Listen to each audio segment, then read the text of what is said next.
Ladies and gentlemen, you should be able to join the practice session now, and in just a moment, I will wait for word to go live on the Zoom. Thank you.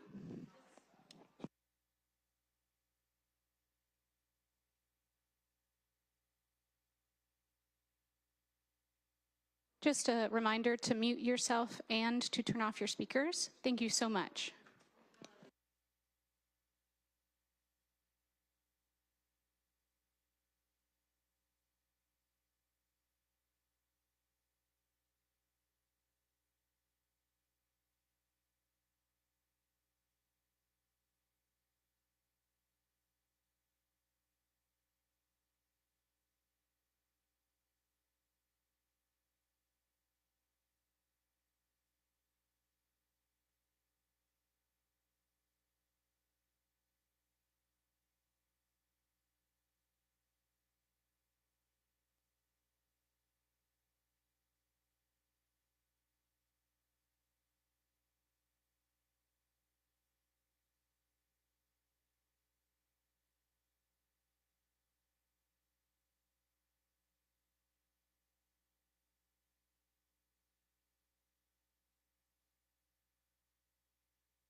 So we do have a quorum, Olivia. How is the tech looking? The only thing I see is that we still have some people connecting to the Zoom call. And just as a final reminder, if you get connected, could you turn on your camera so that I can highlight you when you make comments? That would be greatly appreciated. But beyond that, we should be good to go.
Good afternoon. I would like to start the meeting. I'd like to call the State Emblems Redesign Commission to order. Today is December 15, 2023. Lindsay, can you take roll, please? Thank you, Chair. Dr. Bean. Present. Lauren Bennett McGinty, Present. Shelley Buck. Present. Senator Drazkowski. He may be virtual now. I think he's joining at 2 p.m. in person. Louise Fitch, Chair Fitch. Present. Representative Freiberg. Present. Vice Chair Anita Gall. Present. Michael Harrelson. Present. Kim Jackson. Here. Thank you. Senator Kunish. I'm here. Welcome. We hear you. Thank you. Thank you. President Larson. Denise Mazzone. Present. Philip McKenzie. Here. Representative Olson. Present. Thank you. Secretary Simon. Here. Kent Whitworth. Here. Thank you. Aaron Whitnable. Here. Thank you. Thank you, Lindsay. I would like to do the adoption of the agenda. Would someone like to move it to adopt the agenda? So moved. Who seconded that? Denise, thank you, Denise. If there's any discussion?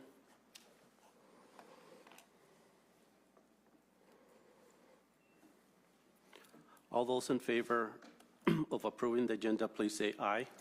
Aye. Aye. Those opposed, please say no. The motion is approved. Thank you. We got a couple of updates today. I want to start with, I'm not an expert on the Roberts rules, as you probably already know, but I would like to review the candidacies of calling on individuals to speak. Please refrain from making offhand comments unless they're called on by me, by the chair. Thank you. The first update that we would like to talk, it's budget updates. David, thank you. Thank you, Chair Fitch. There's an echo down that end.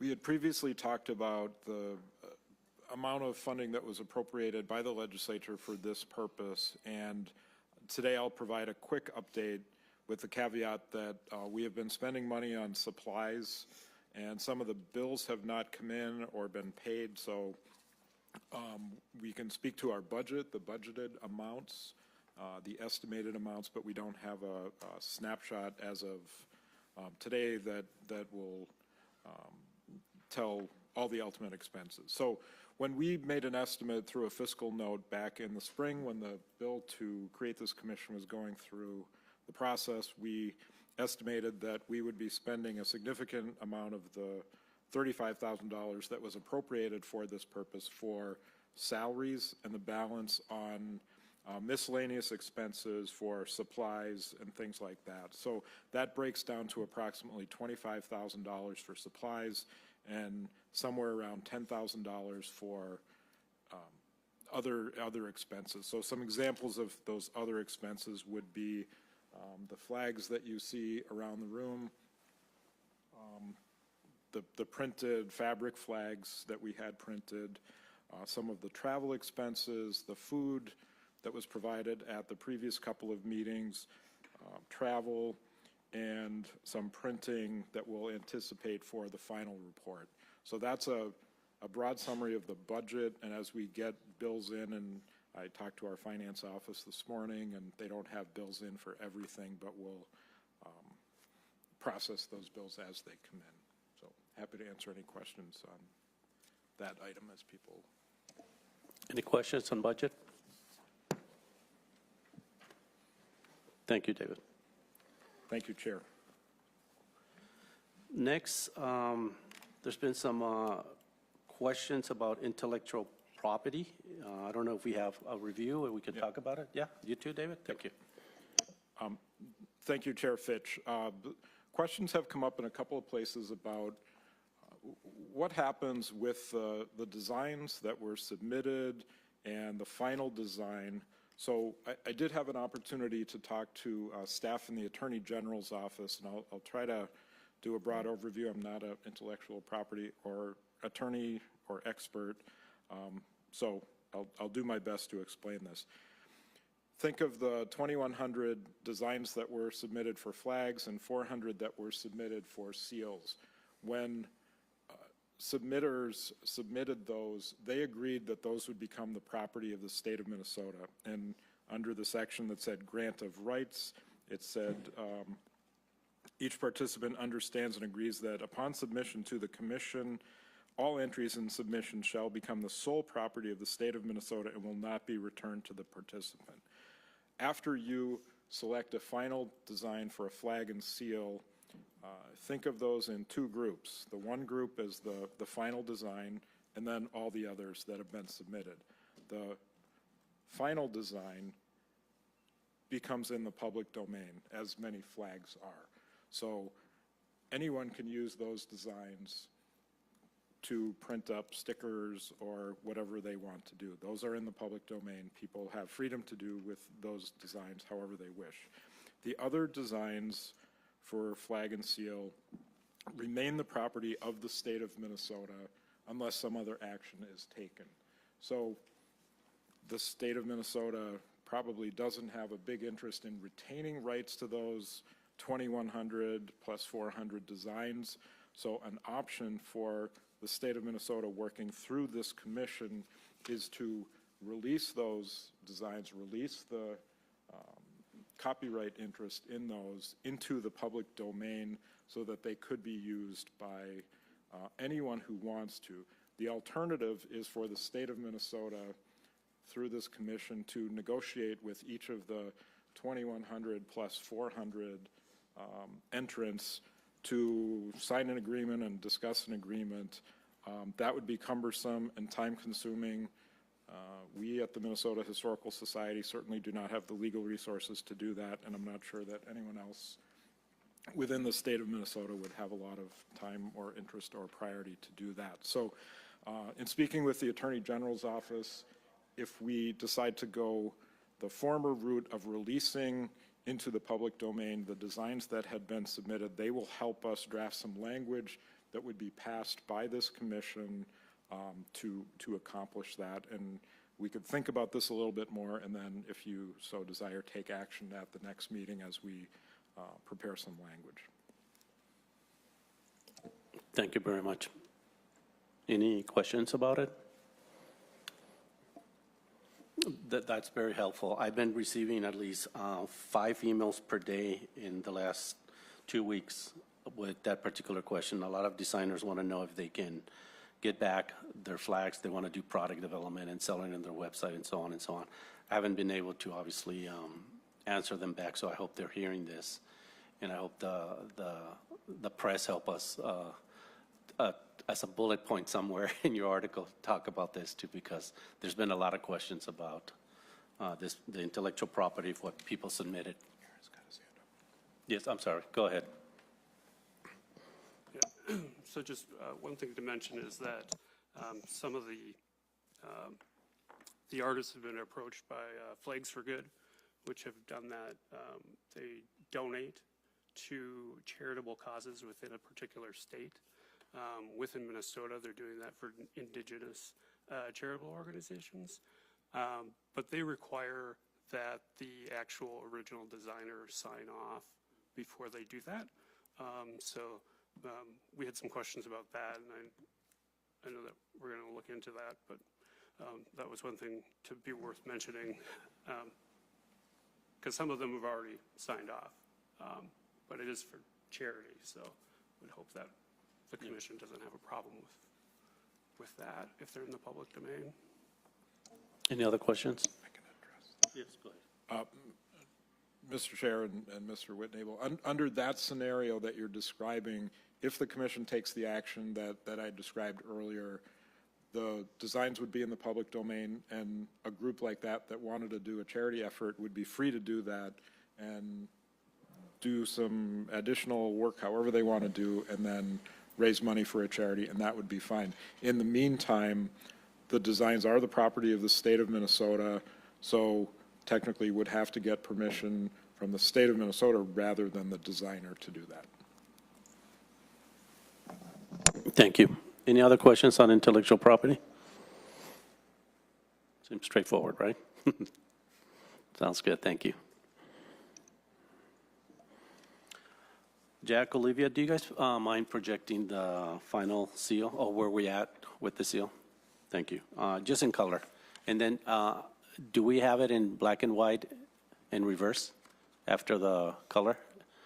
If it's possible, thank you. So the next bullet point here is to review the adopted seal with incorporated changes. And while they're putting that together, I just want to go through the elements that we should be looking at. There was a motion to include the red eye on the loon. There was a motion to include the trees from the sample B. There was a motion to exclude the 19 stars from the original design. Motion to approve the 4 pointed stars for use in the seal. Motion to remove the model on the seal as presented on seal F. Motion to include date from the state seal, not to include, sorry, as option L. And there was a motion to include the Minnesota Makosi where the state motto is on seal K. Take a moment to review that.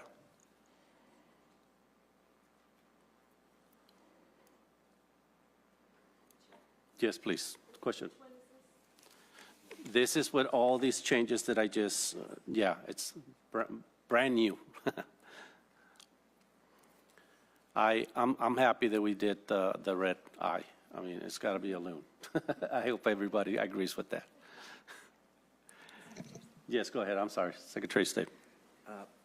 As long as we're on the subject of the seal, I wanted to do something that I haven't done in previous meetings and I always forget to. Yes. Since our office is the keeper of the state seal, I thought the public and maybe members of this commission would be interested. This, we believe, is over 100 years old. We don't know the exact date, but we're pretty confident it's over 100 years old. And we have a couple of these lying around the office, including one that's much bigger that I didn't want to lug here. But this is what it used to look like. Back before you could just laser print any image on any document, documents had to be stamped with this seal. And you put a piece of paper, something in here, and you go like this. And this is literally one of the seals that we keep as the keeper of the state seal. I'd imagine, even though we don't do much of this anymore, that in keeping with that duty, we'll probably commission someone to make a version of this with that new seal. But I just wanted to let you know how this, at least at one time, worked in the real world. And I'll have it here if you don't all come running at once, but I'll have it here sitting by my desk if you want to try it out or take a look. It's heavy. Thank you, and thank you for bringing that. Yes, yes. Just one thing I wanted to mention too, that I don't think we've covered in this forum. I have heard from a few people who have asked, why does it say in the ring, the Great Seal of the state of Minnesota, and they think that seems, I don't know, pompous or strange. I've heard that a couple times, but there is actually a statute.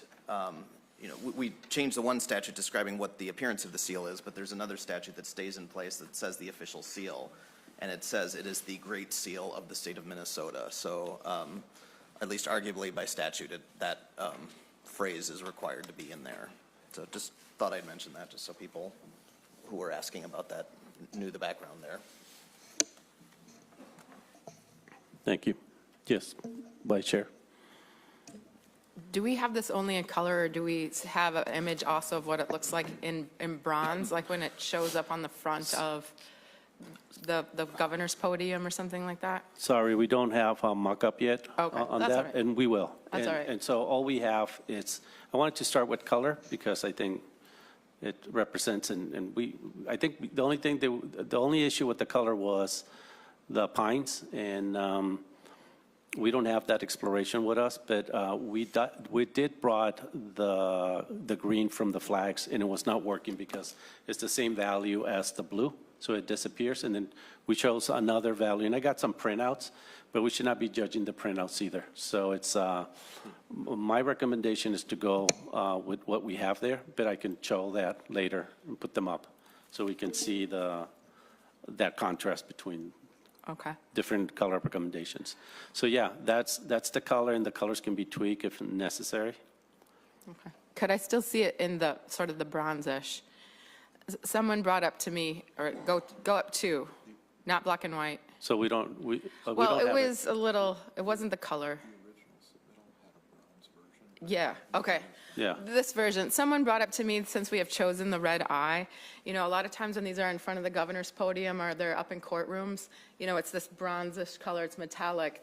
Wouldn't it be really cool if the eye was always like a ruby and there was always a red ruby eye in our seal? I don't know how it will eventually look up, but that's something that would look really cool and eye-catching. But I'm glad we chose the red eye. I think it pops. Yeah. Secretary of State, do we have a budget for that? Mr. Chair, point out, I think someone did at one of our earlier meetings, even in this room. There's one behind us, so that would be replaced with the, and that's more of a bronze version. Thank you.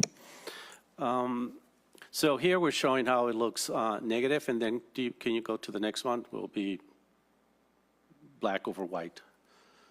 So faxes and electronic, digital. And you never know. For those who still use faxes. This is how it'll look on the stamps when we order them as notaries That before too. we use ink. So. And in the future or near future, we'll do mock-ups how it looks embossed with that machine, so it's white on white, but it feels embossed, and we can do the mock-up that's behind us, and so on and so on. So just what time. But this is like the skeleton, this is the information, and that's, I think, the most important thing.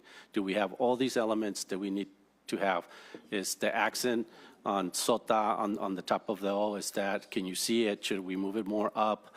Is that the correct accent? Is that the correct spelling? Did anybody counted the dots around the second circle? What does it mean? Do we need to put meaning on that? Or no, that's just a border. The little diamond in the bottom, do we want a diamond versus a circle? This is the opportunity to just, add little details or anything like that. And if it's okay too. It's open too. Yes, please, go Mr. ahead. Chair, Thank you. Do we know if the dots have a count in a meaning, the teeth around the outside circumference, meaning, number? To be honest, as far as I know, no, and I'm sure the designer Ross is watching us, and I'm sure he can come up with a with a reason. He's a great designer. So do you guys have any ideas? Can it be counted? Can it be anything? Or we say, no, it doesn't mean anything. We can help them too. And if not, it's just a border.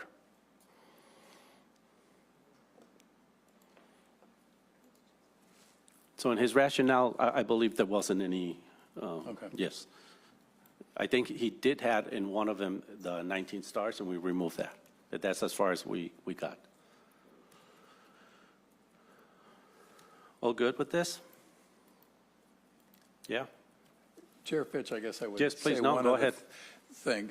And we've decided, I think, on all of these elements through vote, and we've come to this as a final version, a virtually final version. But I think we should acknowledge that we did receive a note from the president of the French-American Heritage Foundation making a point for Le Toit du Nord. At least we've received that as input also. So that was just something that was available to us as we came to our meeting today.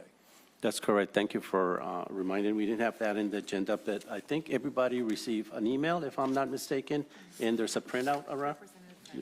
Yes. Does anybody want to talk more about this? No? Sounds good. Yeah. I think I've made this comment before. I find this a little bit interesting when we talk about the Métis and talk about French Canadians and their relationship with the tribes, certainly my own tribe, the Red Lake Nation. But the fact that they sold everyone without their knowledge to the states, and yet they're still praised by a number of groups. I just find that really counterintuitive to propagate that they did something special for Native Americans when they really didn't do much of anything except trade off of their goods. Thank you. Dr. B? I do feel like I need to speak to this as somebody who is French Dakota, and I come from those French fur trader relationships. That's why I'm here today. We don't call ourselves Métis. That's a Canadian term, and I'm Dakota. We, as mixed-race people here who are Dakota, we are Dakota. We don't refer to ourselves as Métis. So that, to me, in this letter, kind of just highlights the disconnect with our culture and with our people. Also, just the letter that we got saying that fur traders played a crucial role in the transformation from tribal indigenous cultures to contemporary society. Contemporary society, to me, is very paternalistic and troubling. And I just want to publicly state that. Pida Maya. Thank you. Anyone else?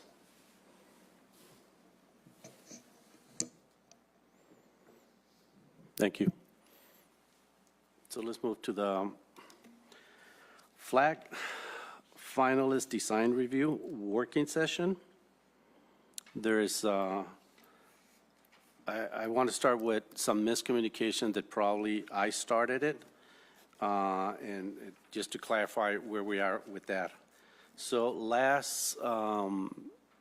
I think everybody was very tired last time we got together, but I was happy that we brought from 6 concepts to 3 concepts, and thanks to all of you. Then I wasn't taking notes, as you probably saw. I was up there, and a few people were doing that. But at the end, we only had 2 days to put this together. And for me, it was extremely important that you get this information. So we request Aaron to help us out because he said that we had some designers, and that was the plan. And we stayed late, David and I, putting together a quick PowerPoint together with Jack of all the images and then some quick notes. And that was it. It was email to Aaron and a few of us. And then that was, I believe, sent to 2 designers who are going to present today. And that was it. Next morning, I wake up at 6 and I read it with more clarity. And I was very concerned with all the alternatives and interpretations it could take. So I went ahead and jumped into, with one of my designers, to do all the alternatives as much as possible for 2 reasons. One, pure mechanical. I never design anything, and my designer never designed anything. We just put together from 1 to 11, whatever amount of stars were, and with the colors that we talked about, and with the shapes that we talked about, and all the alternatives. So it's 100 something. It's just a lot. And the reason for that is because we wanted to give it to you as soon as possible, so you didn't come back asking, well, what about this one with this one? It's all there. There's really no reason, other than if you wanted to add something that was not there. And we did receive a couple of those, and they're printed, so we can all talk about that. But that was really the purpose. On top of it, there was still the interpretation from Nava, the Ted, if you remember Ted Kane, and another great Ava person from London. And together with the designers and I, we had an incredible meeting about the possibilities of these final results. And so I don't want to go up and present these, but they're just use them as reference, as backup, right? Just to make sure that later when we get to, well, what does this star looks like with this version? We have it. It's there. Trust me, all the versions of all the possibles, that none of them has a direction. I'm never going to tell you this is my favorite or out of this happened. This was a pure exercise on alternatives. That's all it is. What Tyler and Janae are going to present very soon is the conversation we had with the NAVA experts. And as I was part of it, I seen the presentation. There's some interesting results out of all this from a different perspective. So if you guys are ready, and we can, does anybody want to talk more about this before we jump into that? Yes. Vice Chair? Sorry. I would just like to publicly state my support for Chair Luis and all of the work that he has put into this commission and all of the time he has spent, the many hours, putting together these PowerPoint presentations, taking all of our ideas and putting them into one document that can be, he does this in hours. frankly, I don't know how he tends to his own business sometimes, nor when he sleeps. So I would just like to publicly thank Chair Fitch for all of the immense amount of work that he is putting into this, and thank you so much. Thank you very much. Thank you.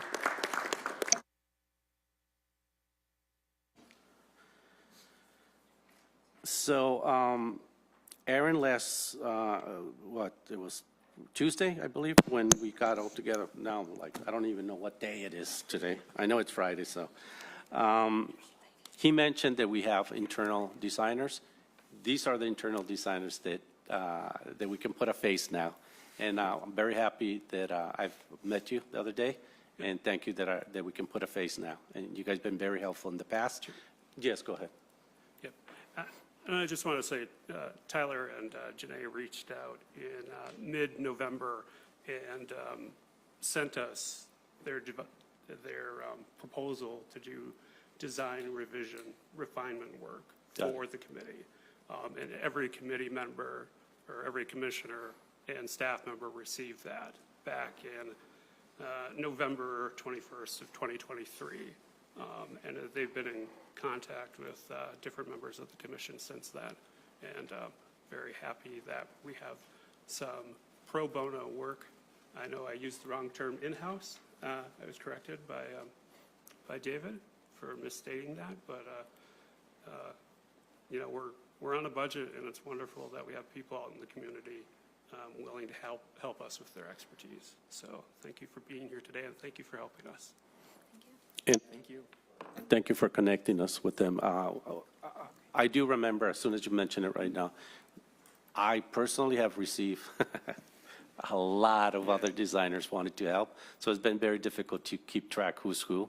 And I have my folders in order, but trust me, I got more than 500 folders with different names and everything. So can you guys introduce yourself a little bit? Tell us what school you guys went. Are you married, not married? Yeah. How many cats, that kind of stuff. And then let's jump into, yeah. Cool. Thank you. Yeah, so this is not muted, right? You can hear me? Okay.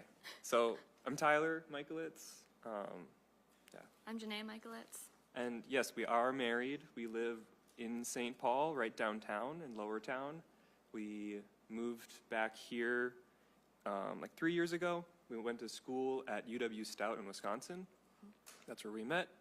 And I grew up in Minnesota, in northern Minnesota, in a small town called Aiken, half hour north of Mille Lacs Lake. So my whole family is from the cities in all across the state. And so, yeah, it's our connection.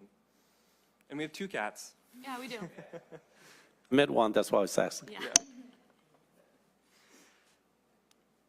Ready to go? Okay. Awesome. You want to say anything right away?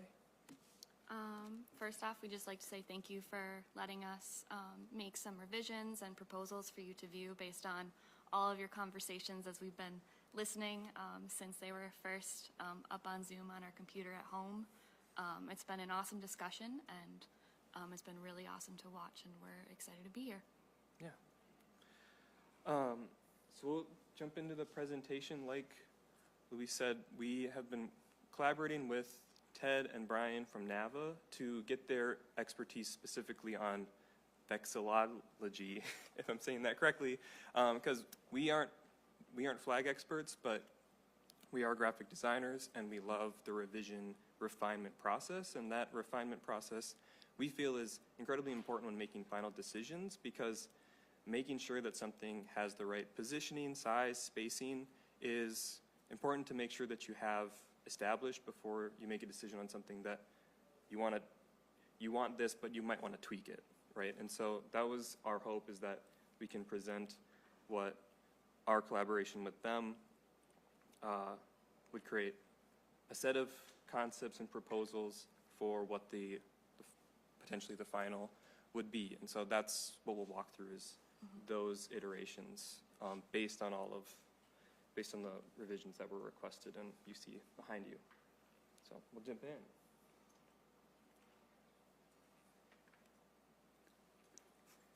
Oh. What? There we go. Now I've got it. So right away, this isn't necessarily super important at this point, but just so people are aware, we did use the same colors throughout all of these concepts. We selected Pantones. We referenced the Minnesota blue that was mentioned from the brand guide. We were provided that link. We did choose a darker blue just to ensure its contrast with the other lighter blue, but we took it into account in all of that to make sure that they would all go with those brand colors. So. Tyler, I just want to interrupt. I want to just we're all looking at 3 screens that we have down here. Oh, okay. And I just want to bring it up. The last color, you see the Pantone and the white. You see the typography, that should be black. And you see how we're looking at here? We see I see a green and then a dark blue on the other side. So colors are not going to be perfect, and definitely not those 3 monitors. If you turn around, you can see it's a little bit better, but just keep that in mind. It's very important to understand that nothing is calibrated here today. Okay? Thank you. Sorry. No, that's great. So one of the first things that we discussed in the refinement process and with Ted and Brian was the stars. And so we just wanted to address the stars themselves and talk about what our recommendation or what we thought would be an ideal star for a flag specifically. And so in the designs, there were 2 stars that were primarily the ones that were being used and shown. One was what we're calling the Polaris star, which is thinner, and it just has like a kind of traditional shine. Most of them have like a smaller, the horizontal and vertical spires are wider than the ones that are on angles. And so that one was shown on a variety of them, especially 2100 in the, 1953, not 2100, and 2100, both. So that star we thought we should have a version of, but based on just tradition and historical reference for flag design specifically, and the fact that this is not going to be seen digitally, this is going to be seen from a distance, it's going to be seen waving, we are advocating that all the spires and splines of the star are all equal, which is common in historical star drawing because it's easy to measure and cut, and you can create exact measurements off of them easily. So, and obviously all of these, the ones that we're presenting are both going to be 8-point stars. And why is it important to cut and measure? Well, because these will be printed, just digitally printed potentially, just like these ones here, but often they'll also be cut.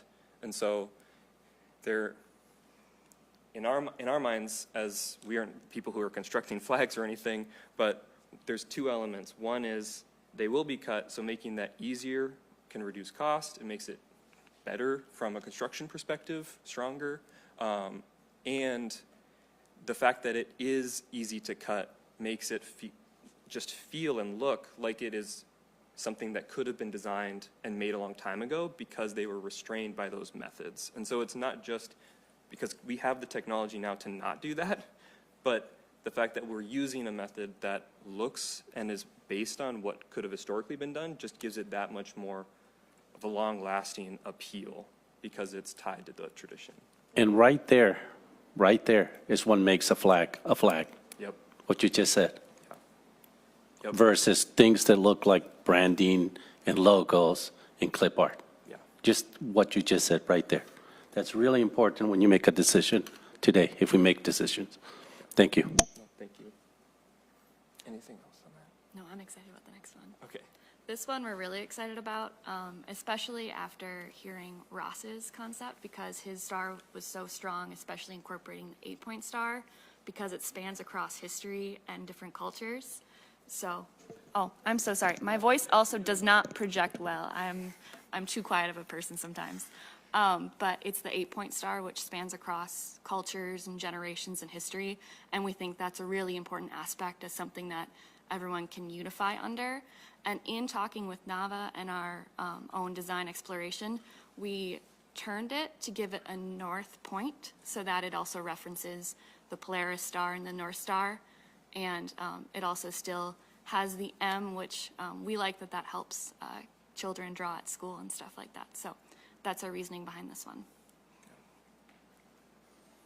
And I guess one thing, a small thing that we can note is whether it's done or not, one thing that we discussed and I believe Ted brought up is there is the potential to utilize a star and have Minnesota ownership of the star. And so we put in quotations underneath the title, the Minnesota star, and that was one of the things we discussed is this isn't a star that's on a lot of flags. And so especially giving it that north point, we can kind of embrace it as a new symbol to unify the state around as well.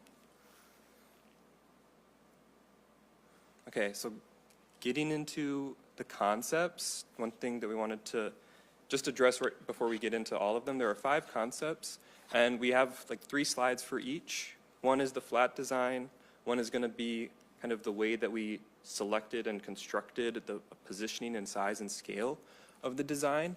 It's not necessarily construction lines from a flag making perspective, but it is how we refined the design to make sure that it like everything is aligned and proportioned and all the curves are nice and smooth and has traditional geometry.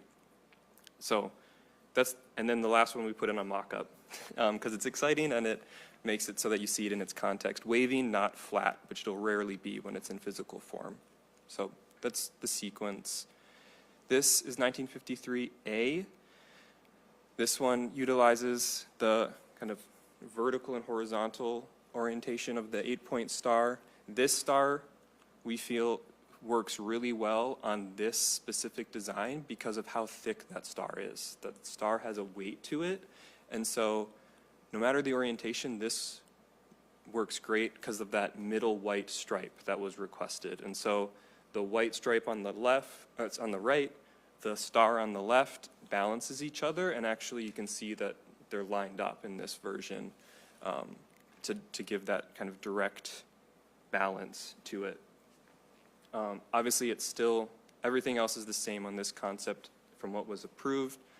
The Minnesota shape, we did check that was in the notes, so we like mocked it up right underneath a realistic outline of the state to make sure that the angles were averaged out. Obviously, the state has different angles, top and bottom, but this is averaged to be meet in the middle. That represents the abstraction of the state shape as best as possible. So that was like just barely confirmed it. It was basically there. And then, yeah, this one has the green, the white, and the light blue on the right-hand side. And so left it as is on that representation of the land, the water and snow and sky. Anything else? No. Okay. So this is what we put as the construction orientations slide.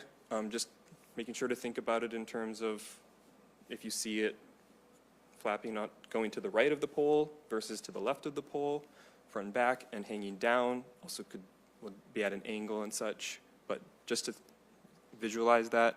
And you can see in the upper right corner the construction lines of making sure it's placed and framed, and the alignment creates kind of strong eye direction, like directionality, so that your eye, just everything feels correctly placed. Anything else?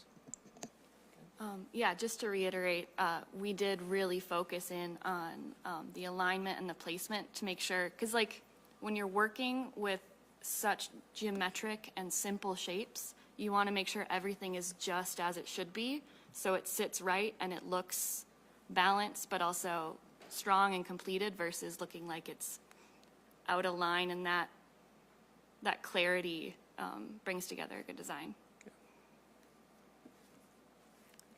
You can see that design on a flag mock-up.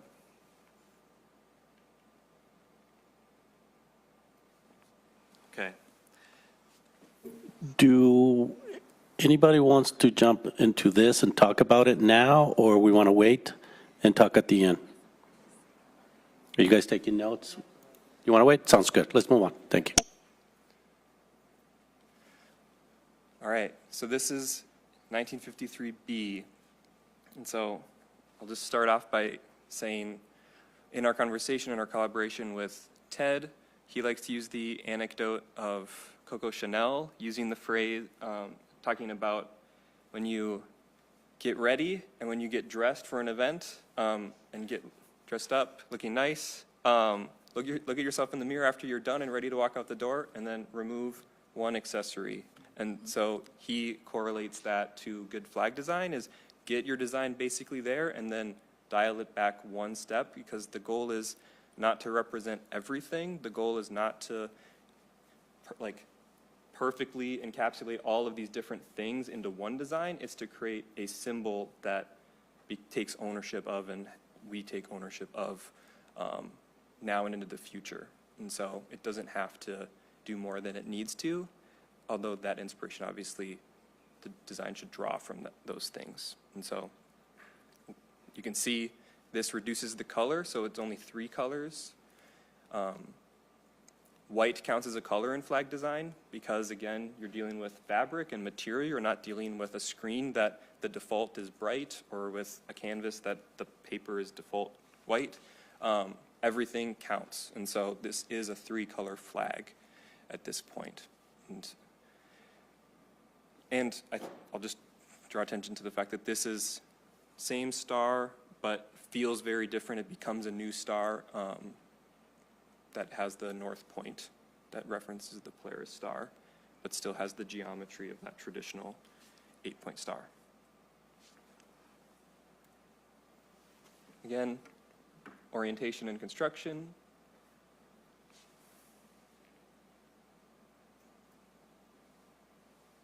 And on a mock-up. So the next one takes that one step further. It uses the same star, same positioning, same scale, but reduces the stripes away completely, leaving just 3 really strong blocks of color. And so the right-hand side of the light blue, the left-hand side of the dark night sky with the North Star at the center. This just boils it down to all of the essential things that represent Minnesota.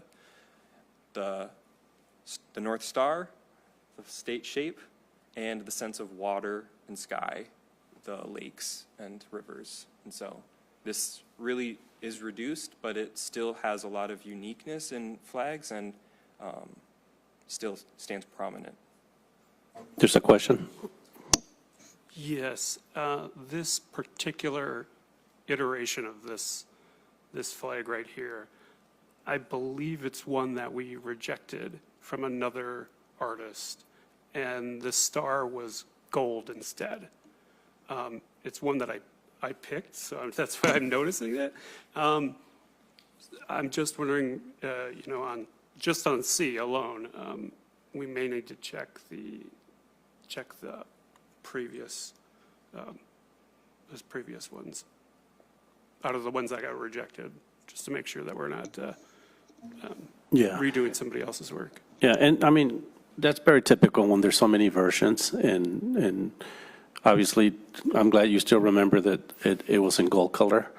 The idea here is going more is less. And the other thing too that it was brought up by these experts, and was all the flags, they consider them a good B, and some of them a B plus. They say that this particular one can be an A plus. That means we'll be in the top 5 flags in the United States, like guaranteed right away. But we need to get used to the simplicity in the meaning and not try to put so many things. But that's a different discussion that we can have later. So thank you for bringing that up.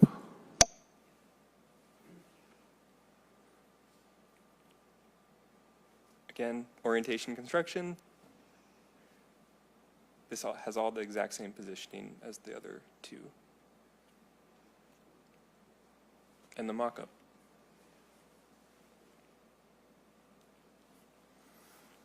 All right, moving on to F2100. This is version A.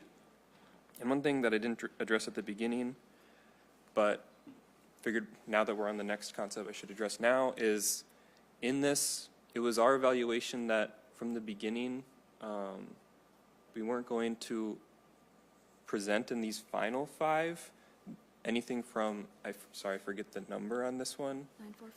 944. 944. the goal of this was to refine and reduce to make a really strong flag, and we didn't see how we could necessarily do that without drastically changing the flag. And so, just to be transparent, the next two are just of this 2100. So just wanted to address that based on our evaluation. That was the best course of presenting. So this 2100A is very, very similar to what the original 2100A, but it uses that Polaris star. It does shift it to the left to be aligned to the center of the very bottom of that left-hand slope, and which fits it nicely on the pole side and within the spacing to just have it float there and transcend in the night sky. This star in particular works really well in this design because the stripe, although this is thicker, there was a C version of the ones that were selected, or the variations that were selected that was thicker, and that helps balance the star. But this lighter star works really well because it is equal in balance to the white stripe, because this white stripe is thinner, whereas the first concept, the white stripe, is a lot thicker. So that's why this one is proposed for this design in particular. Construction.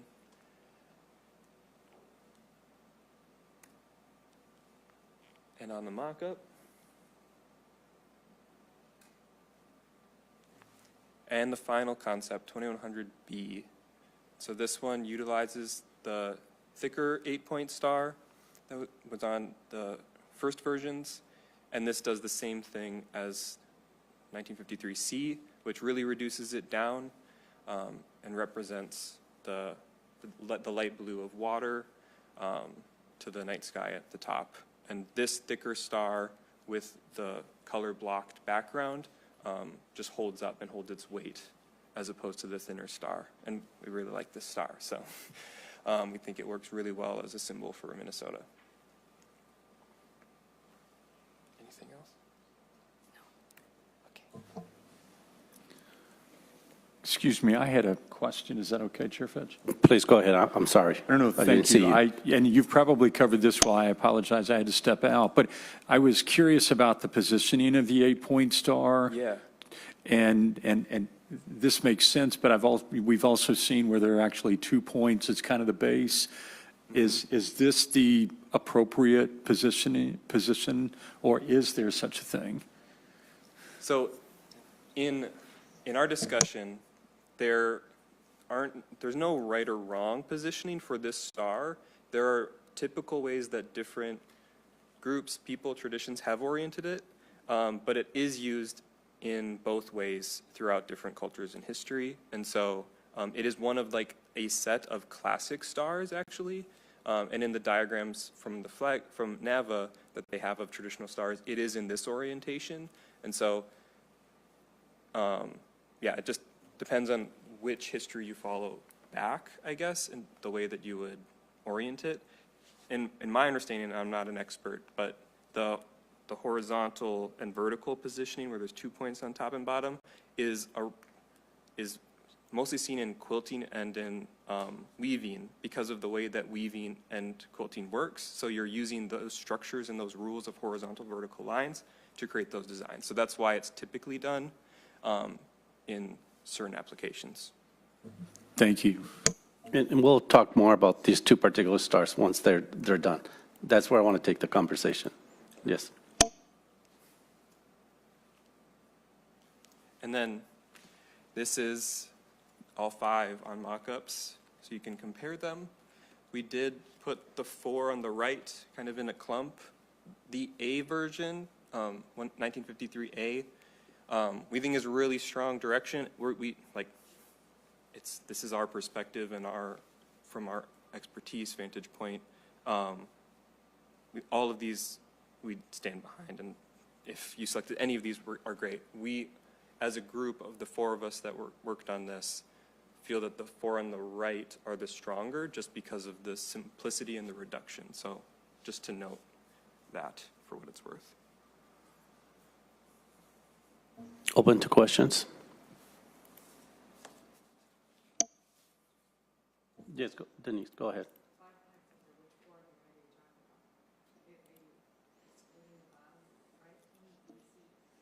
Yeah, B, C, and AA. The 1953B, 1953C, 2100A, and 2100B, those four. Go ahead. I noticed 1953A is the only one with the star in the 90-degree rotated position. I assume you said these, you would stand behind these five. I assume if you took the star from the four on the right and put them on the 1953A, that would be fine too, from your perspective? Or is there a reason that only in the design with the three different colored stripes has the star in that alignment? Yeah, so we feel that it could go either way. It could be the rotated or this horizontal sort of implementation. We left it on there just because it has been viewed on the flags, and it was a star that was requested to be seen. So we felt that was still important to include it, although we do think that the rotated, just design-wise and flag design-wise, is a good use. Let me add to that, because I asked the same question at the end to the Nava people, and both of them recommended the one pointing up with the point to the north, to the south, and so on. But then they didn't know this. What I would like to start calling the first star the Minnesota star. I said this is a star that cross-culturals in Minnesota, and we have it in the state capitol, and it's in the Minnesota History Museum, Rotunda, and so on and so on. And that's what he says. Okay, I changed now.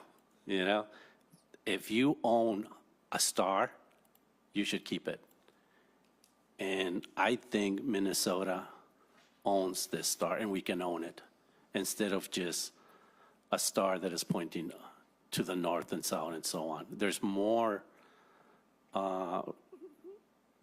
history and ways that other cultures have used the M star, and it's in our Capitol building already, than any of the other stars. So one issue is design, and the other issue is meaning. And do we want to give meaning to the Minnesota star, or do we just want a good design without necessarily meaning? Go ahead, Secretary State. Are we waiting to the end for comments, or? Sorry, this is the end. Oh, this is the end. Okay, great. Yeah, I think, yes. No, roll with it. Let me just very quickly say thank you very much for your hard work. Thank you. And this is one of the reasons I jump into the wagon and doing the work behind it. I didn't want them to do this. This is tedious. This is mechanical. They would have wasted 6 hours doing this, and they would have put their heads on this. So that's this, in a way. It's to reinforce, to go back, and this is kind of like recommendations. Okay? Okay. Thank you. So, just so I understand, that your cover sheet mentioned the two folks from NAVA. Yeah. I assume they kind of blessed this or collaborated in some way Yep. too? Okay. Yeah, we worked with them, and we kind of workshopped almost all of these concepts together, and then we put together the final design, layout, size, scale, positioning after that. And then we did send this to them. One of them is on London time, but we did get responses back that they approved these designs. So. Okay. I just, from my own standpoint, I mean, I think two compelling points that I take away from your presentation that really have made an impact on me is, number one, the star issue.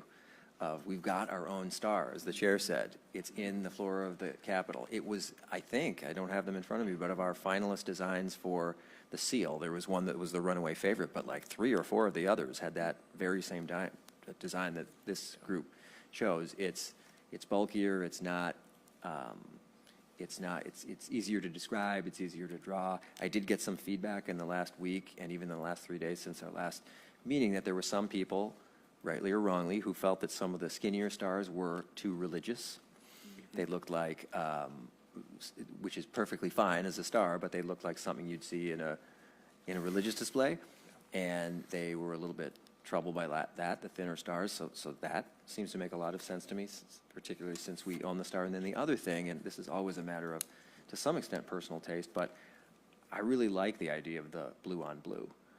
I don't know that we need green. I mean, it wouldn't be end of the world, but that reduces the essence of the name Minnesota, right? Which is waters and sky. And the dark blue, the light blue, as long as you're being somewhat literal about the shape of the state as well, that design in particular, I mean, it says Minnesota in more ways than one. It's the shape of Minnesota and it's the two colors that convey the original meaning of the name Minnesota. But I do like that look, and there's something really compelling about that minimalist take. So thank you for helping us at least think about that.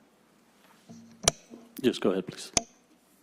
Just want to make sure I'm understanding correctly what you said earlier, Chair Fitch. So are you saying in your mind the star that's not rotated on a north-south axis, so the star in 1953-8 is the Minnesota star from the rotunda of the Capitol, but the other four aren't? Or are you saying like all five of them are the same? Because, I mean, it seems like they're the same star, just rotated. If you walk 90 degrees or 45 degrees on the floor of the Capitol, you'll see the other one. So I just want to make sure I'm understanding what you said correctly. Really good point. I have entered in the Capitol. I've never paid attention to which direction the star is facing. So we will have to do some research.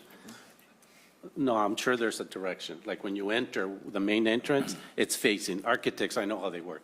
They're going to put things in and so that's number one. Two, remember, it's not just what's there in the building, it's how other cultures have used them.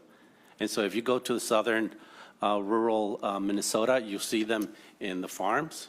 They call these painting guilds or something like that.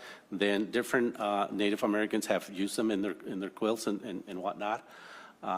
It goes back in history. It's not something from Minnesota only. We can go back. It dates back to the Gypsians and so on. And it comes to so different cultures have used it, but I don't think anybody has owned it, and we have the opportunity to own it. That's the difference. And so yes, absolutely, it's the same star in a different angle, but now where the details of angles have meaning, and in the one in an angle, the M from Minnesota is still there, but you don't see it so obvious because we don't write in angles. We write like the first one with the M straight, right? So, yeah. So to your answer, I don't know which direction is exactly designed at the rotunda, but I'm sure it's not in an angle. I almost guarantee that the architect would have done that. I can be totally wrong. Yeah. Vice Chair. We actually have 3 finalists for the flag design. Could you explain again why you're not even considering the third design or any modifications and why it was not included on your presentation? I can try, yes. So we evaluated, we've actually tried reducing it down. The evaluation that we had was that it already has motion and curve that is not necessarily typical in flag design because it's purely made from with a method of digital production. And so it's a method that it's harder to cut, it's harder to fabricate, and so it's just not something that seems as timeless from a construction standpoint and from a complexity standpoint. We tried like reducing things down to give things strong balance, especially with the thicker proposed star to give it that balance, and we found that it lost kind of its essence for lack of a better word. So there were a variety of reasons, but that kind of is the baseline in summary. We don't want something that feels too modern or, for lack of a better word, trendy in the design. We want something that stands the test of time. Do we need to see that design? Yes. Can we find that? I don't know the number. Let's see. Thank you.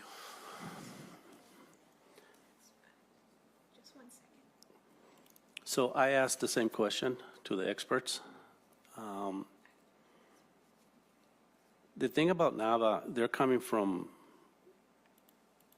a global perspective, and sometimes, well, one of them represents the United States and the other one more global. He's done things around the world.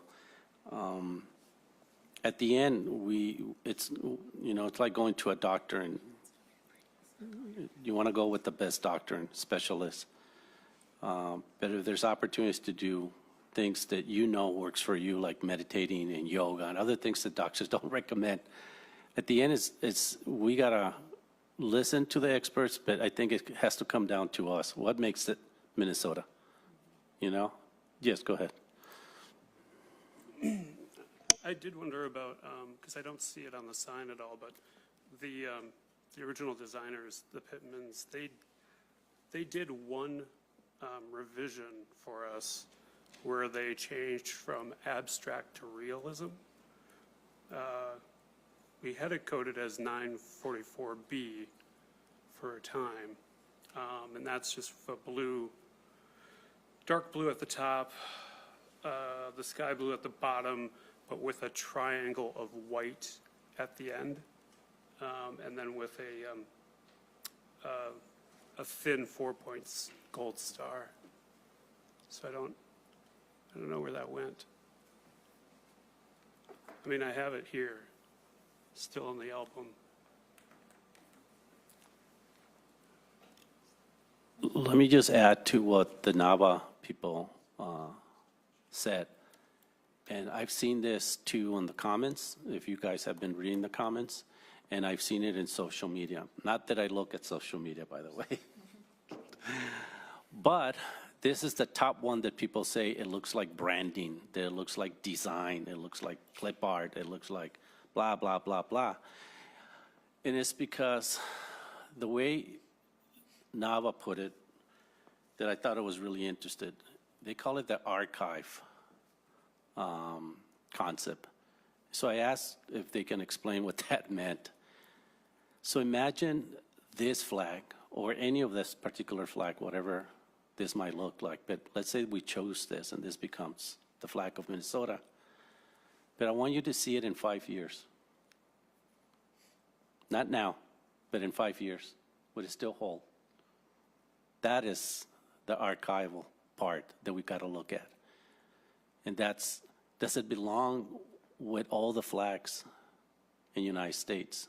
Or it's just way too radical? And is it too radical because it was done with tools that are modern, where in the past, all these other flags and the ones they're recommending, they look like they're constructed with scissors and textile and sewed together the way a flag has been done for years and years and years. So always keep that in mind too, because to me that was very important. Yes, please.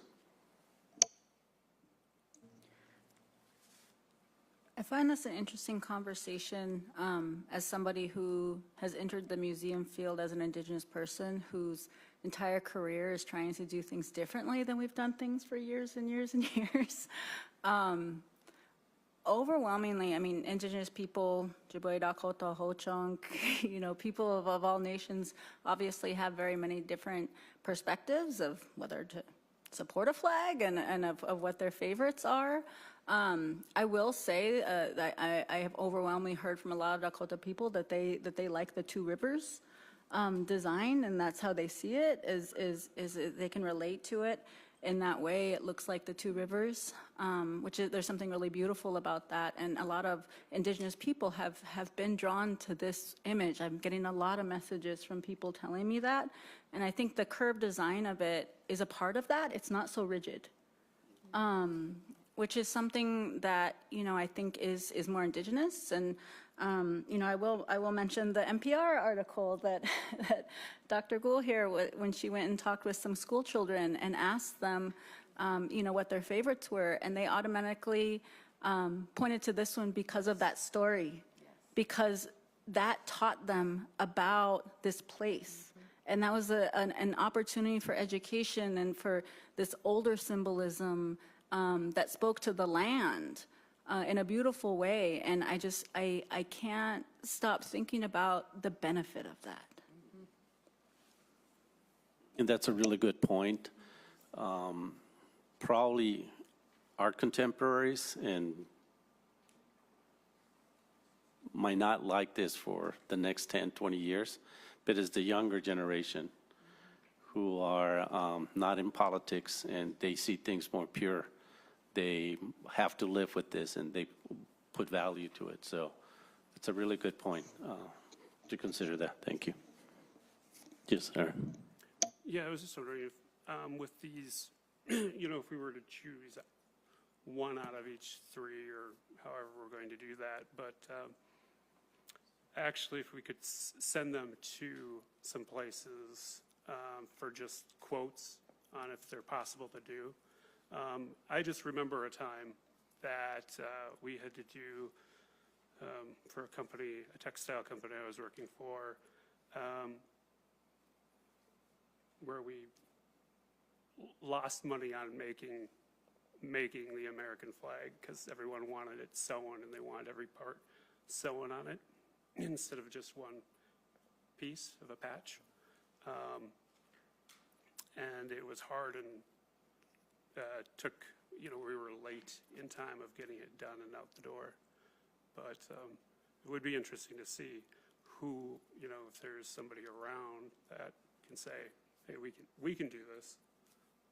We're an outfit that can do this, or we like to try something new, because there are, I would imagine that there are some out there. So there's a lot of people who can do printing, and this will be done printing very easily. What Aaron is saying is cutting the material and doing it more professional and more expensive, right? More durable, the way the government should order flags. Because ceremonial ones, I mean, like it or not, they're going to have to be sewn, and then ones for honors, those are going to have to be different materials like cotton or wool. You can't just go with the cheap polyester and buying them from China. Thank you. There was a question back there. Yeah. Thank you, Chair. I've thought long and hard about this and tried to look at it through a broader lens than I normally do. And to me, the 944 kind of encompassed most things that we've talked about or we've heard about here: the star, the North Star, the water, some people see snow. We've talked about the loon. There's a loon. We've also even heard, and I've seen a lot of conversation about it online, the aurora borealis. People see that there too. So this one seems to encompass the most. To me, the other ones, not that there's anything wrong with them, they just seem stuffy and basic. And if you look at a photo of all the different states' map or flags, it resembles a lot of them. And I don't know, but I want Minnesota to stick out and be a little different. I think that's one reason why I like flags like the Arizona flag and the New Mexico flag, just because they're different. They seem to stand out. And, we also have to think about maybe not necessarily the here and now, but for me as a Dakota woman, I am supposed to make decisions based off what's best for the next 7 generations. We're not going to be living with this flag all that long. I mean, I'm over halfway through with my life, hopefully not, but maybe. This is going to be for future grandchildren to really take pride in. And so I think we need to look at it from that lens as well. And so for me, this is the one that I continue to come to. And the fact that my Washichu mother, my white mother, we never agree on anything. She picked this one as well out of the 3, and I thought that was a shocker. So to me, that's the way I've looked at these 3 flags, and I do appreciate all the different variations and all the work that's gone into making these different variations for us. I appreciate all the work to all the artists out there who turned in any type of flag. I don't ever want to diminish any of the work that's been done. I know there's been some harsh comments, whether online or in here, about some of the work. I could never do this, so I appreciate all the work that's gone into it from every single artist, or not artist, but applicant to send in their work. And and appreciate all the work that you guys have done. Pidama Yayepi, thank you. Thank you. Secretary? Yeah, I have a handout that hopefully made its way to the end, and this was created by someone in our office, a couple people in our office actually, who had what I thought was an interesting insight. So, in full disclosure, on the 944 flag, I think it's beautiful. I would hang it in my living room. It could hang in a museum. I'm concerned, though, about it on a flag because it's hard to describe without looking at it. It's hard for a child to draw, though I don't doubt that it would spark discussion among children. But, and I don't want to speak for anyone on this commission, but my sense is that one of the things, among many, I'm sure, that people like about that design is first the sense of motion, and second, the idea of the blue on blue. It's literally a version, as we've discussed before, of Minnesota's name. So someone in our office thought, well, look, here is a version. It's not the be-all, end-all, but here's a way to communicate the same kind of thing, consistent with one of the templates of the designs. It's not that this has to be the flag, but it's a way to communicate the same thing in a way that is easily replicable, that a child or any of us could describe blindfolded with specificity, that a child could draw. And then these folks in our office pointed out that the blue on blue and some of the colors are the same in the seal that we've already chosen. That's why the inclusion of the seal here. So there's a way to convey motion and water and the blue on blue without a design that does risk, despite its beauty and sophistication and cleverness, violating some of the vexillological principles, which, look, I don't think any of us on this commission think we have to do everything that they say in terms of all the rules. I don't anyway. But the ability to describe it and to draw it easily, that a child could do it, that's what concerns me. It does a lot because it says a lot and it means a lot. But by doing a lot, it's really, it's just difficult for a flag, but a beautiful image nonetheless. So this is just, I thought, a really interesting, constructive way to think about it, to think about these concepts and how they might otherwise be represented. Vice Chair. I would like to echo what Shelley has said about keeping in mind that we make decisions for 7 generations. I have spoken, I'm a teacher, I've spoken to a lot of youth, not only the 4th grade class in Minneapolis. Last evening I spoke to 4-H'ers in Slayton, Minnesota, an after-school program. I've spoken to high school students, I've spoken to my college students. I've spoken to so many young people, and across the board, they support this design. The young people see many things. The 4th graders saw Bedote, where the 2 rivers meet. They saw Minnesota Makoche in this flag, where land, where the waters reflect the sky. They saw that. And I know people say, well, this is too radical. It's not timeless. It's going to look dated.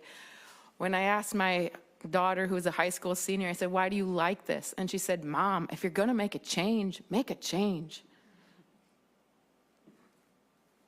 So I just want to say, let's not forget the young people, because they will have this flag for a lot longer than we will. Thank you, Vice Chair. Aaron? Yeah, you know, when I hear people talk about, you know, describe the flag and the different ways that can be described, every single time that I hear the descriptions, I don't think that anyone's talking about a flag. All I hear is people talking about a piece of art. And it's wonderful. Again, though, I think that if we were, you know, inclined to put this on a list of a maybe, we really need to look to see that it can actually be made before we say this is going to be the new state flag. And I mean, we really do need to check around to make sure that it can actually be manufactured in the way that it needs to be manufactured. And those are things that we can't change. This commission can't change the way that we do ceremonial flags for peace officers, for other uses through state agencies that need those sewn and respectful and honored colors that we have. I do like this other design that does, combines this with 2100. I think it's an interesting way to do that.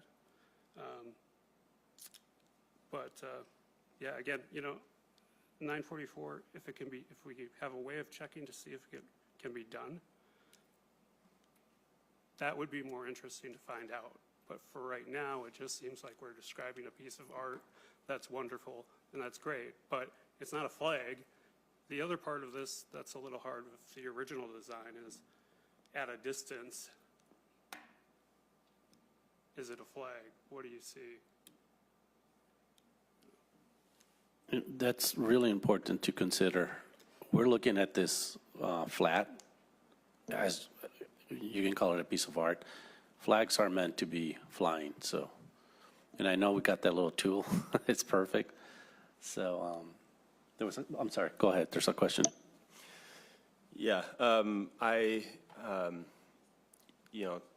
take my kids into consideration for how I live my life and make a lot of my decisions. We definitely went around the table at Thanksgiving voting on flags, and I think it was either 4 for 4 or 3 for 4 for this one.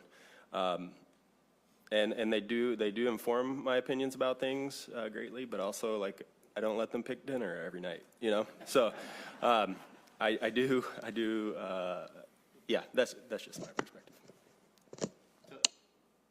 Was this one of their favorites, just to be clear? This was my kids' favorites. Yeah. Thank you. Senator Kunish asked if we may see it flying, the F944E. While they're doing that, I'm sorry that I went from being a designer the first weeks to a politician to now a vexologist on you guys, that I'm going to have to do that today. One of the other things to consider might not be important from you, but I have ordered flags, and I sent the design, and it comes back stretch or crop. And the reason is because there's different formats, and they don't tell you when you order these. So it's important to understand that there's these different formats in flag design, and those are the ratios. And right now, we're working on a ratio that is the closest to the golden ratio. That is 3 by 5. So it's this one, the one from Germany, the one that I think we're used to it. The United States flag is not really like this, it's longer. But there's square and 2/3, or 2/3 and 5/8 and so on and so on. This one, if they get it wrong, and they will get it wrong, they will cut it on the right side. All the other concepts, if they cut it, the design does not change.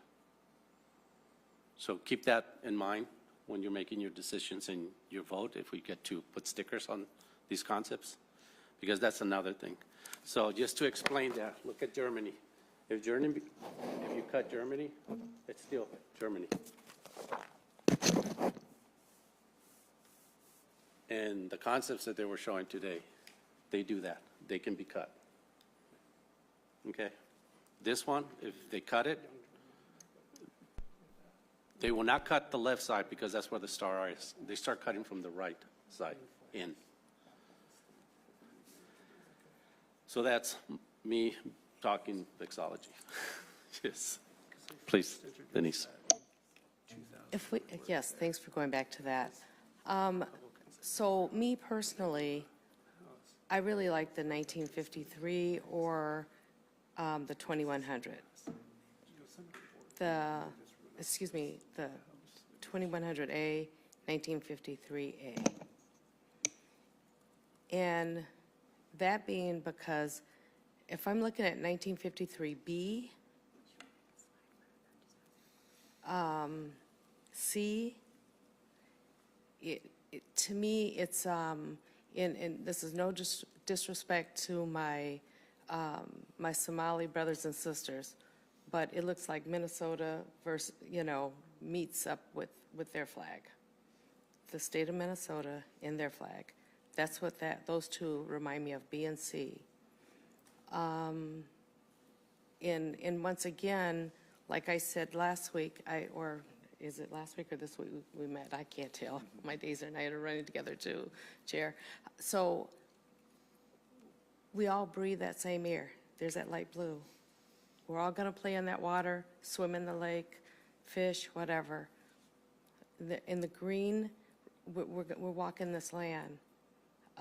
And also, you know, once again, the star is our guiding star. It leads us throughout all types of, you know, ethnicities. We all, you know, look for the star. So those are the things that are important to me. And if we're talking about, you know, being inclusive, I think that is probably, those are probably the most inclusive ones to me.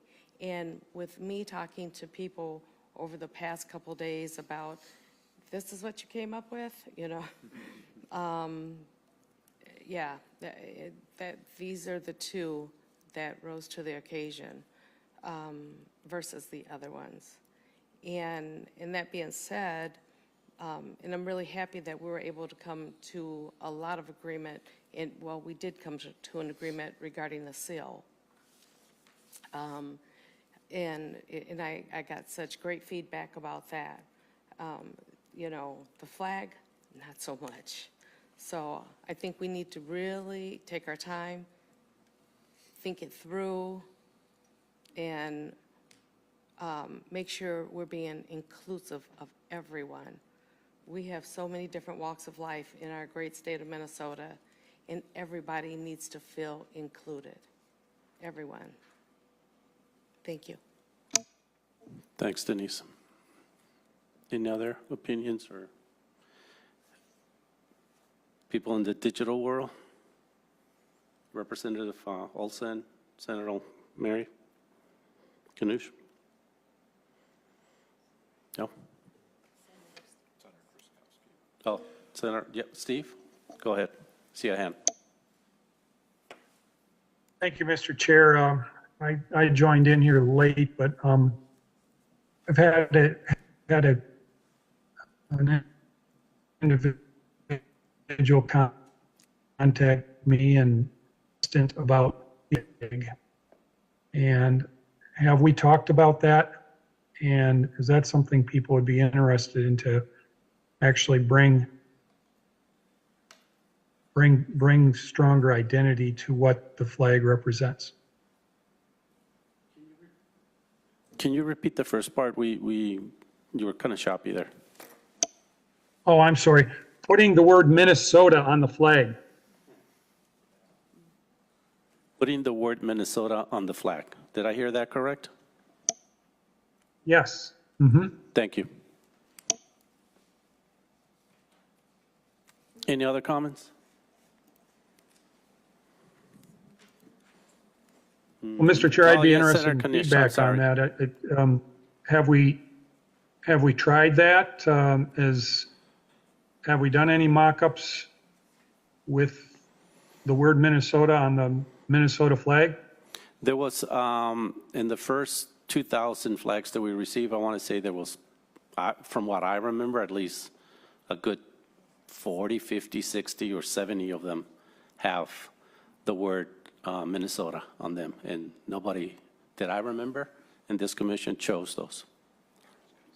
Of course, Mr. Chair, we're pulling elements from other flags, including those that were not in the final 6 as part of this discussion. Is that still something we can entertain? Yes, and it will be great if we can do a mock-up for it today so we can vote. I think it'd be worth looking at. Sounds good.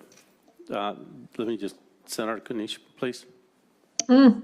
Thank you. I wish I could be there with you. This is a really good discussion. And just to Senator Drazkowski's suggestion about adding the name Minnesota to our flag, I think that the vexologist suggestions is not to have any words or anything on them. So I think it's interesting to see how we could add that to any one of these designs, but if we're going to follow the principles, I don't think that would happen.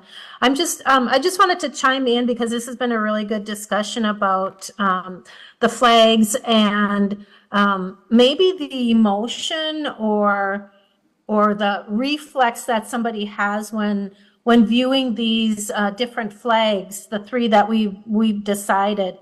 And as we went through and trimmed it down to these last three, the response that I have had also from folks, and I know there's a really active Reddit group out there, lots of folks out there putting together little slideshows or cartoons or memes or whatever the case may be. This is the one that seemed to, I think it's 944.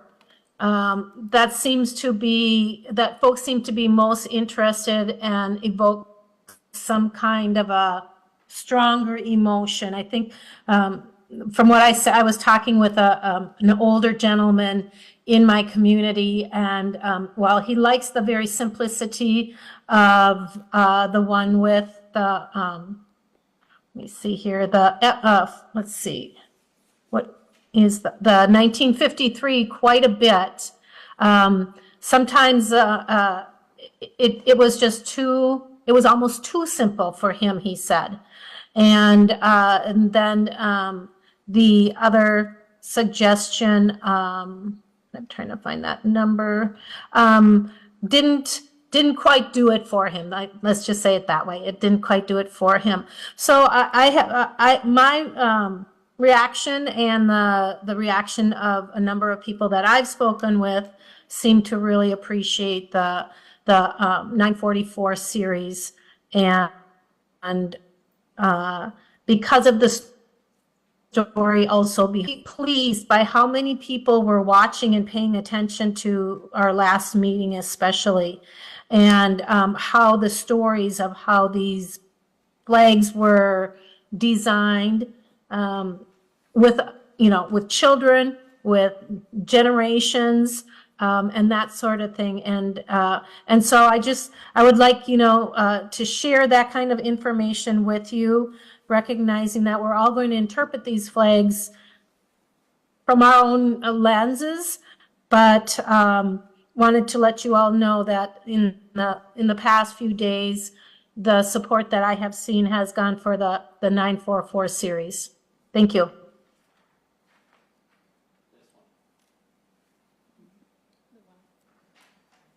Yes, that series. Yep. I just wanted to clarify. Thank you. Yes, thank you. Aaron, go ahead. Yeah, he's not around, is he?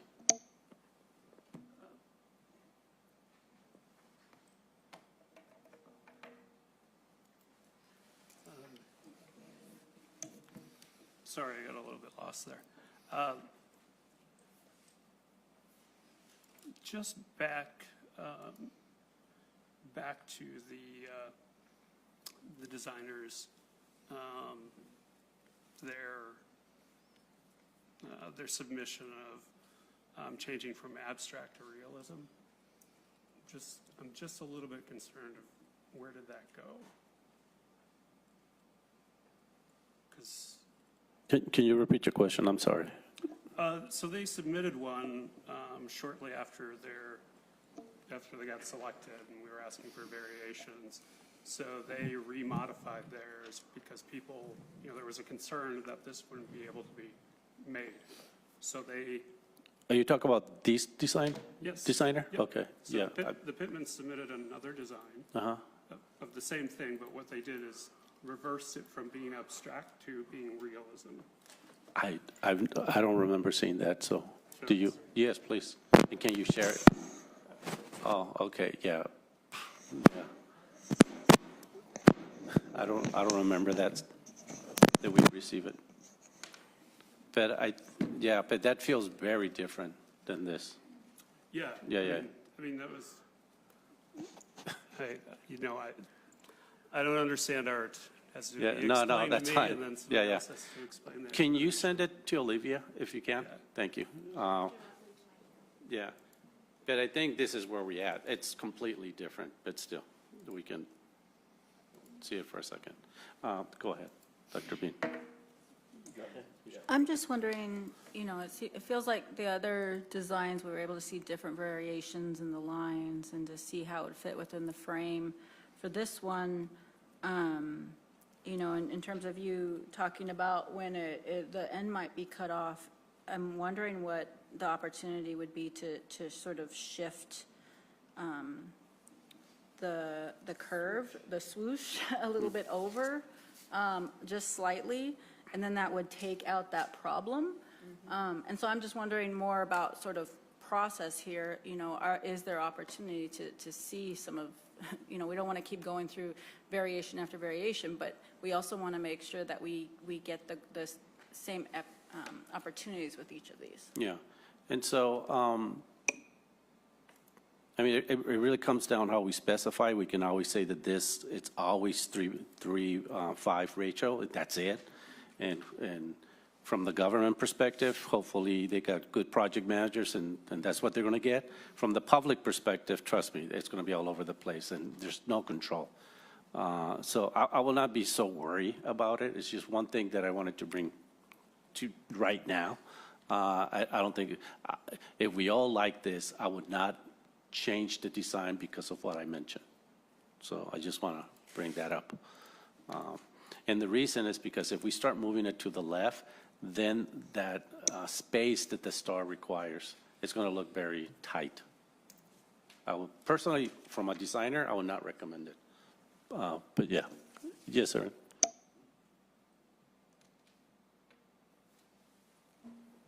Yes, let's take a quick break, and can you guys come back? Don't leave. Yeah, thank you. Good job so far. Let's take a 5-minute break.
normally doing, which we were fine doing.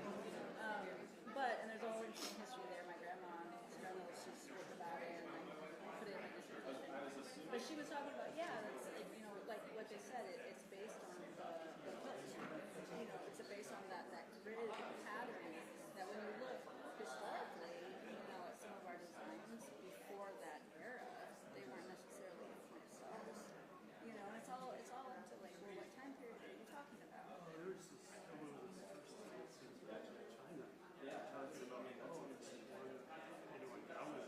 Some people still practice that. It's one particular god who sits on the essence of the eight-pointed star, which represents heaven. And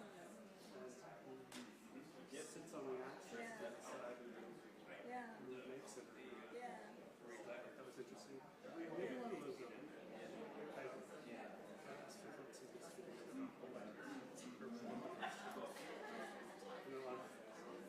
Christian has said on that, but actually, that really worked. You can see it at night. If you were to follow, you would end up with this. You could follow this. End up with this. The thing about the next step is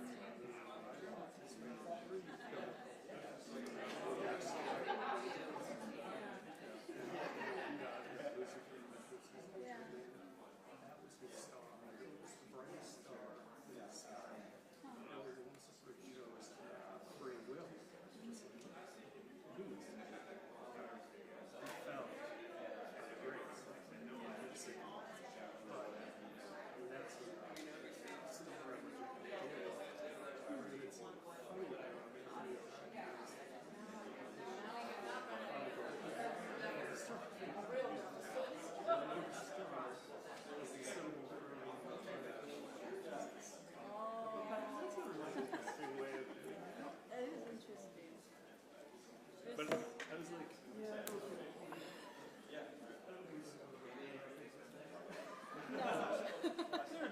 definitely letters then. Is that a Leah Owens skirt? It sure is. Aw, I recognize that beauty anywhere. I know, she made it for me for my birthday one year. I've been trying to get one from her for years, and then I keep talking to her about it, and then I get busy with something, and I get back, and I'm like, oh, last year, remember? And she's like, yeah, when are we going to do that? I'm like, yeah, let's do it now. And then then she got COVID, and then it's always something. It's like, so one of these days I'm going to get one. I swear. How are you? Proud of it. I'm good. Enjoying life. I'm periodically looking for my second phone, like, where is it? My God, why'd I do with it? Oh, you had like a second council phone? Yeah, I had a council phone because they wouldn't pay for this one, so I'm just going to take yours then. Yeah, my work was trying to decide between a second phone with my work because I start getting all these calls on here, and now I need to take my cell phone off of my business card is what I need to do. That's the thing. That's why I'm like, oh, with my new job, I use this phone only. I'm like, yeah. I should put the office phone. But and what I'm trying to figure out is like, I need like if I could get an office line that you can listen directly and get the messages directly forwarded. Yeah, that would be nice. Yeah. Because I don't like my personal phone. Because I've had this one since I moved here. This number, I moved here 20 years ago. So yeah, I think I've had mine for like 15 years too. But yeah, I don't have a second phone. It's nice not having it. Yeah, periodically I'm like, where is it? Missing something. How long were you on council? 12 years. That's a long time. I had thought I would be on until I retire. Yeah. But then I just got tired of the tribal politics and the family shit. Yeah. Being stabbed in the back by family continuously. And these last 2 years were the worst years of my life. And I swear if I hear two men voices again, I was going to throat punch them. Oh my God. That's infuriating. I just, at every meeting we had with council, I just always wanted to scream, we're a matriarch society. They forget that. They forget that. They'll say that without really thinking about how to actually act it. Exactly. And live by it. Yeah. Yeah. I've been thinking a lot about the unimaginable. What's the point of preloading this if it's not going to actually? Where is, oh, Oh, the chairfish. right there. He's walking this way. Yep, he's the best one. Yeah. Okay, he needs to talk to me. Yes.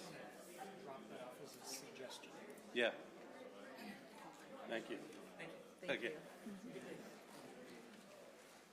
So getting emails on a daily basis with people like wanting to submit, like, People don't contact me. I love it. I guess I just project meanness and people don't bother me.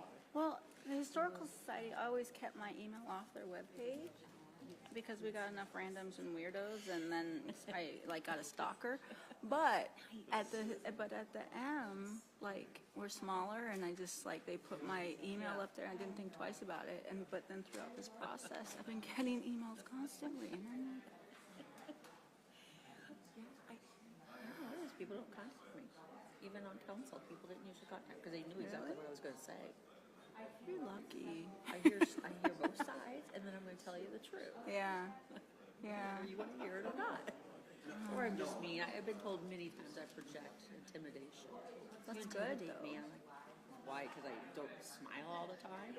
That's what my husband said, because I was like, yeah, I didn't date much. Like, I was like in college, and like I just was always busy. Yeah.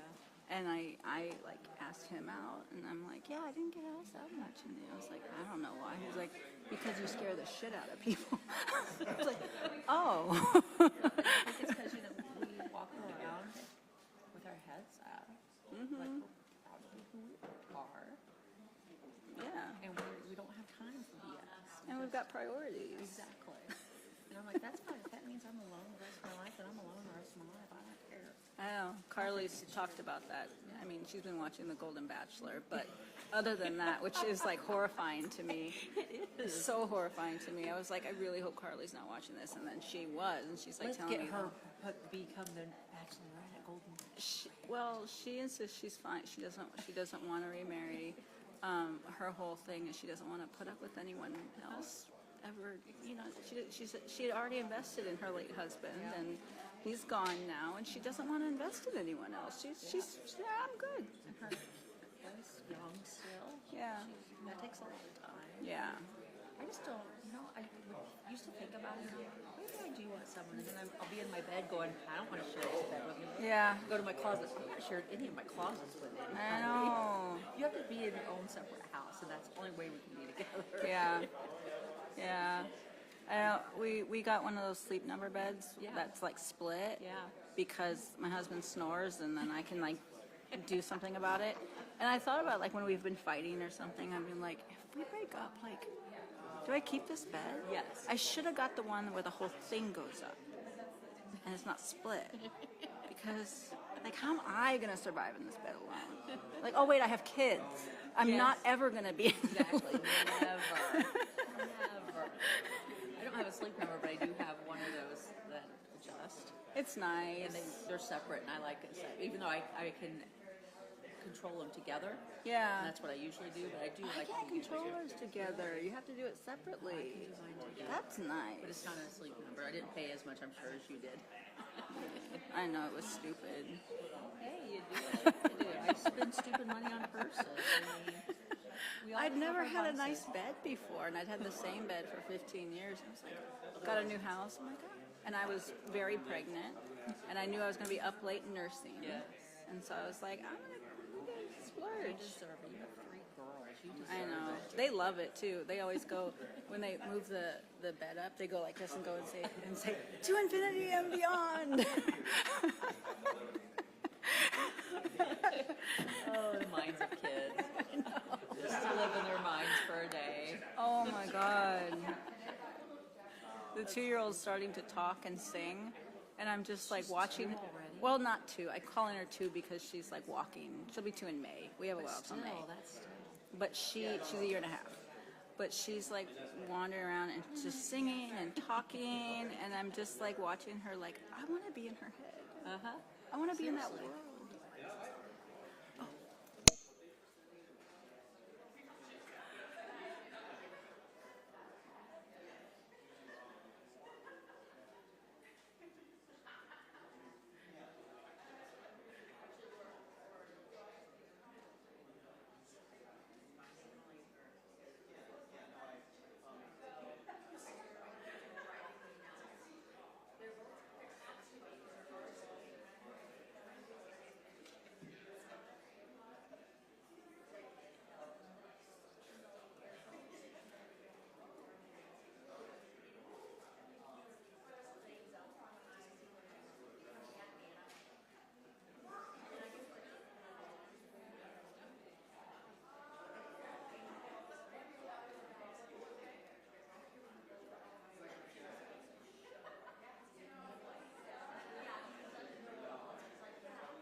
don't often like actually have my hand on it.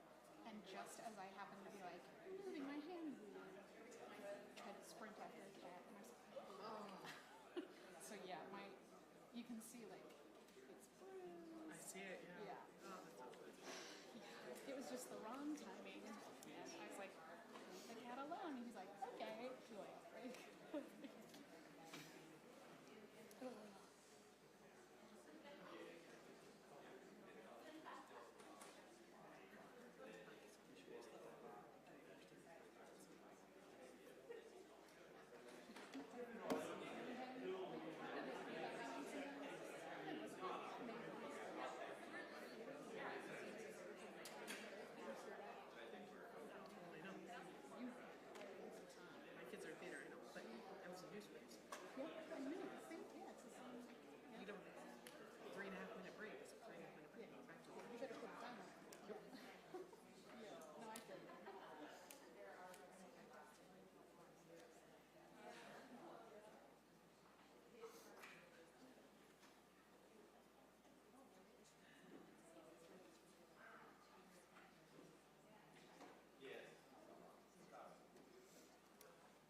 It was a 5-minute break, and now it's 12-minute break, so.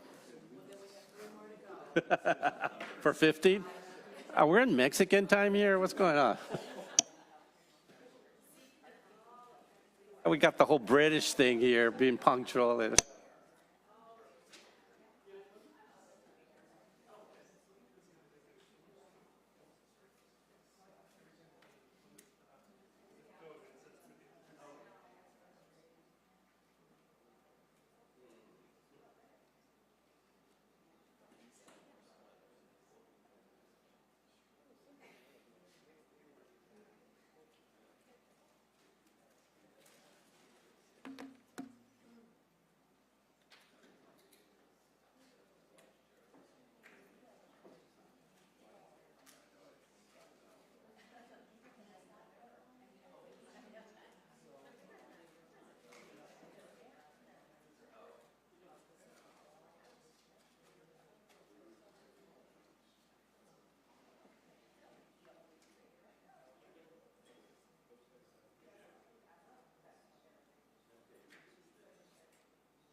Welcome back. Did everybody have a chance to go to the restroom? Knock, knock, knock. Where's the gavel? Welcome back. Hope everybody had their water, banana, granola. Yeah. There is 2 new submissions that I would like to share. We don't have a printer here, so it's hard to print, but I want them, if you can put them out whenever you have a second. One came from Senator Drakowski, and the other one from the designer who did the wavy concept. Is that correct, Aaron? 4-4. Yeah, so here's one idea, so people can see it. Thank you, Olivia. And here's the other. Yes, go ahead.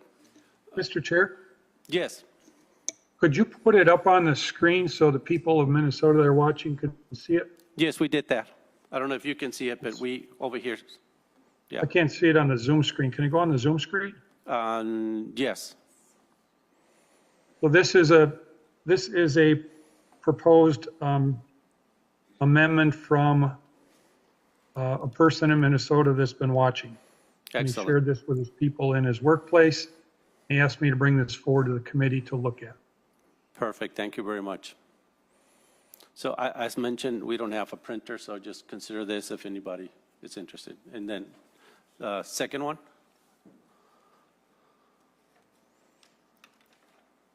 And Aaron, you wanted to make a comment?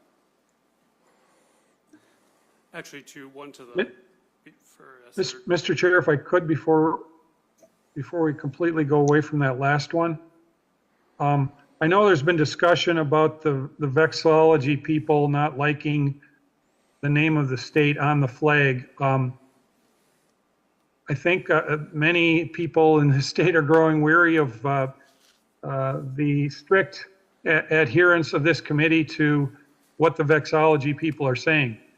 This appears to be largely their process in the flag, and it's limited the ability for non-conforming ideas to come forward. And I think people, Mr. Chair, and members of Minnesota are frustrated with that. And if we continue to be so strict on what the vexillology people say, we're going to find that the people of Minnesota are going to reject this over time. And it might be part of the very large, overwhelming number of negative remarks that I've read in the thousands of emails sent in from the public, from the newspaper articles, and from the people that I run into every day in the state of Minnesota as we go through this process. Thank you, Mr. Chair. Noted. Thank you very much. Aaron? And just to make sure, I think I made it clear today, and hopefully in other meetings, we went through and we talked a lot about flags without, some of us had, some of the commissioners had the understanding of flag design concepts. I didn't. And so I think we all have learned very fast. But I've mentioned it all the time that at the end, it's good to have that filter in your head as much as you can remember. And but at the end, it needs to feel Minnesota. So I hope everybody knows that it's got to feel Minnesota, even if we're breaking a few rules. So I think everybody's clear and about Mr. Chair, that. if I could, for the people of Minnesota, that last part that you said is what is important. That the people of Minnesota can recognize and identify with the final product. If we allow these rigid rules of the Vexillological Society, we even heard from 2 of them in England, for crying out loud. If we are that strict that that's all we're considering here, and we're going to throw everything else out, we are going to lose the identity and the acceptance of the people of Minnesota. Yes, just to be fair, the guy only lives there. He's from New Zealand, and he has work on different flags around the world. There were 2 of them, Mr. Chair. Yes. Yeah, Ted, yeah, of course. Is that it? Yes? That is it. Thank you, Mr. Chair. You're welcome. Thank you. Aaron, please. Senator Drazkowski does bring up an interesting point, but before I talk about 944, putting words on the flag is something that we talked about even before we talked about with vexology and about separating the seal. And when we did the creative briefs and we put the criteria out there, we said we weren't going to do that. And I think, not to beat a dead horse, because I did talk about this when we said we could change the rules anytime we want to change the rules. I think this is where it comes up, where we've changed the rules. And we're going to now need to consider this because, you know, how can you not? If we weren't going to follow the criteria and we made that decision and we, instead of rejecting, I mean, I think it would have been good for us to reject ones that didn't adhere to certain things of the criteria, because a lot of people got the idea that we would just, you know, take all the different ideas. I think he brings up a good point. To this is, I don't know how this was missed. It just probably got lost in the shuffle. But the Pittmans made this one when they did all of the different renditions for us. When we asked them, could you put green in? Could you do this? Could you maybe make it look, you know, do some different styles with it? Well, they added the green, they did different stars. And then they also made this one. And what they consider this one to be is reversing from the abstract into what it would be realism, is what my understanding was.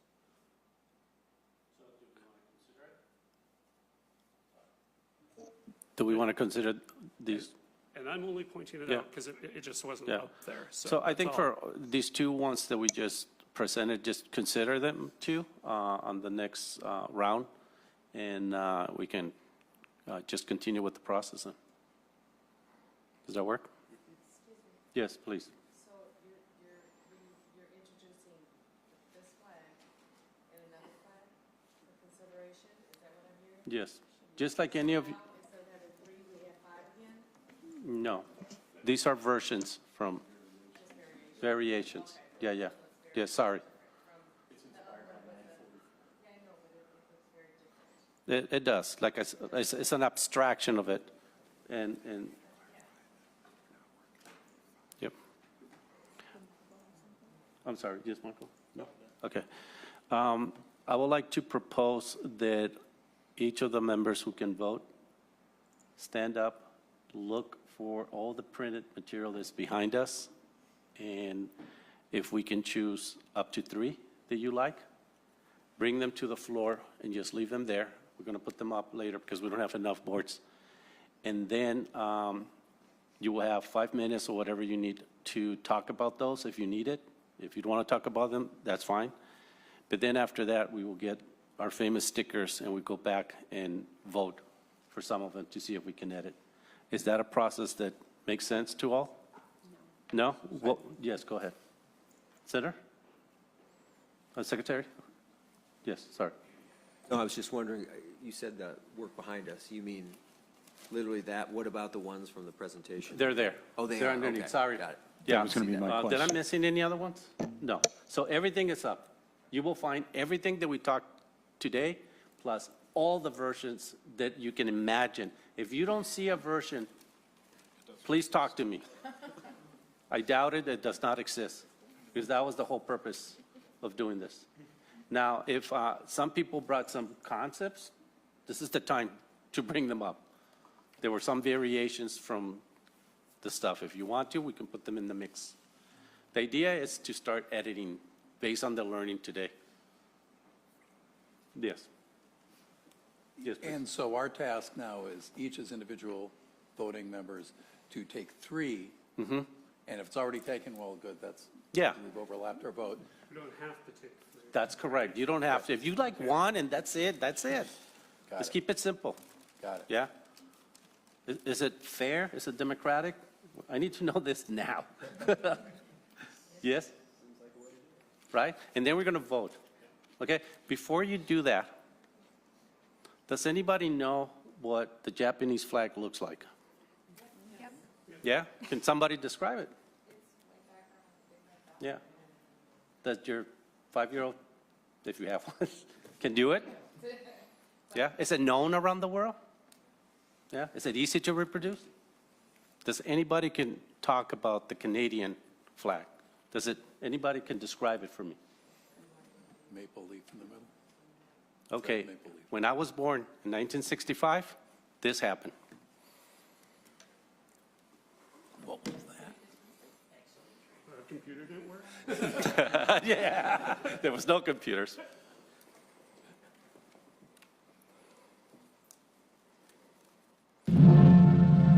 A perennial Canadian controversy seems to have taken on new life. The Native Sons of Canada have opened once again a campaign for a distinctive national flag and anthem, and they're drawing fire from every part of the country.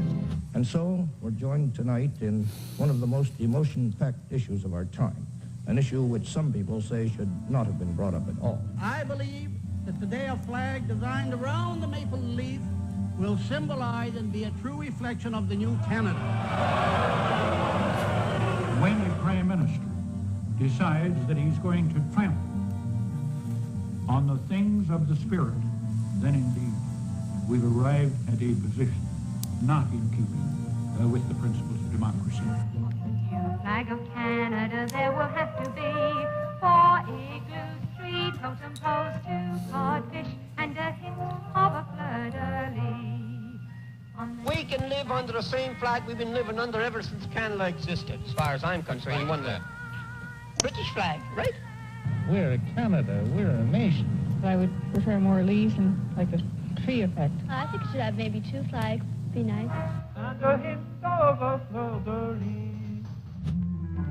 The federal government's proposed new flag flies for the first time on Parliament Hill. The new flag was run up the flagpole despite a last-ditch effort by the Conservative opposition to prevent it, and an attempt by an individual MP to haul it down. An argument over the new design was waged between several MPs gathered around the flagpole.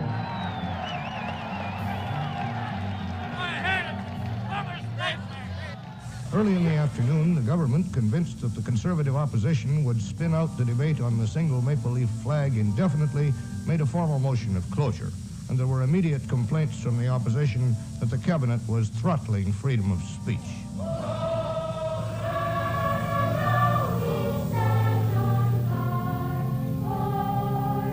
There it is, a red maple leaf.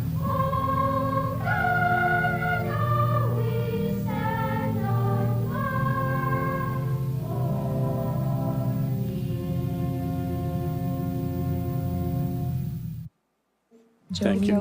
Jolie shower. I cannot predict the future, and I don't want to give anybody any ideas, but it doesn't matter which one we choose, and if we choose one, people are not going to be happy. And hopefully the next generation are raised with a new flag, and just want to bring that up because it's going to happen. We're not going to be able to make everybody happy. And the whole idea since day one for me was to make sure that we can do a flag that unites us instead of separating us. So today you have that choice, and hopefully you vote with that conscience and to represent the people of Minnesota, and not just yourself or your own people, but all of us. Thanks. So, let's spend some 10 minutes. Is that fair to choose 3 flags? We'll put them over here, and then we can, if you want to, you can spend 5 minutes talking about those particular ones. And if you don't want to, you don't have to. And then hopefully we can vote. Put our stickers. Chair Fitch? Yes, please. Just a quick question. Yes. Which color's sticker? Um, Oh, not this round. Oh, not yet. Oh, no. You're only going to choose 3 that you like, They're in the back, including the one that the designer said today and it was presented. So let's say that you and I like the same one. We don't have to fight for it. It's just like, yeah, we're done. Does that work? Just to clarify again. Thank you.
want to double check that everybody has chose at least one. You don't have to if you're not happy with any of them, but you can choose 1, 2, or 3. If somebody already chose the one you wanted, it's up to you if you want to choose something differently or not. Another thing, I see a couple of notes. I hope those notes are about, can we have the star white or something simple and not like, can I put this or that or change this? We're not, all your options are behind me. So, and then I want to spend some minutes if anybody wants to go or talk about any of these, and I don't want to say defend them, but like lobby them, is that the correct word? Or try to sell it to the rest of the, Advocate, thank you very much. It's my limited English. Do anybody wants to do that? Yes.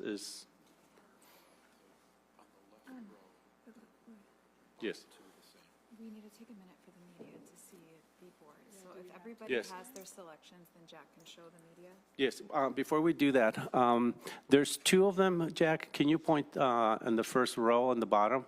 That one and the next on the top? Yes, that one. In theory, those are the same. Do we agree that anybody choose those? Other than if the reason the one in the bottom is because it's bigger, the star. So take one off. Can somebody? I Which think, is yeah, which? the colors, I mean, the colors are different. Yeah, right? we'll But get into yeah, color later, right. guys. Yeah, but who chose those 2, and do we want to talk about those? Yes. I chose the bottom. The bottom? One. So you like to start bigger? Yes. And you're okay with that? Yeah. Then can we remove? Yes, please, go ahead. Yeah, I didn't pick any of these, just to be clear, I'm a non-voting member, but you had said that all possibilities were there. The one that I asked the designers about would be, it's actually, I think, one of those 2, that we're proposing removing one, but with the star rotated so that it's, so that it's oriented. So like the first one on the top. Oh. Yeah, so the star is like the one in the top left corner, but it's got the green, the white, and the blue stripe. Poor Jack. Oh, I see what you're saying. Oh, that is there, okay. Okay, never mind. Which one are you satisfied with, just so I know? Jack? 17. Yeah. Can you take mine down? Because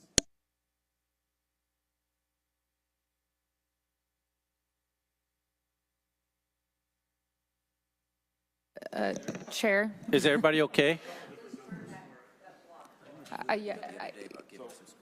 Chair, Yes. may I? I know we're all kind of talking, but It's okay, go ahead. some practice here. The one that, I'm so sorry, Jack just removed, yes, that star is smaller than the one on the bottom. It does have more space around it. We just walked through the idea of like making sure that there's an equal amount of space, and it's, the lines, and they had really great outlines in their presentation. So I would prefer that one over the one on the bottom. I'm just saying that it's just cleaner.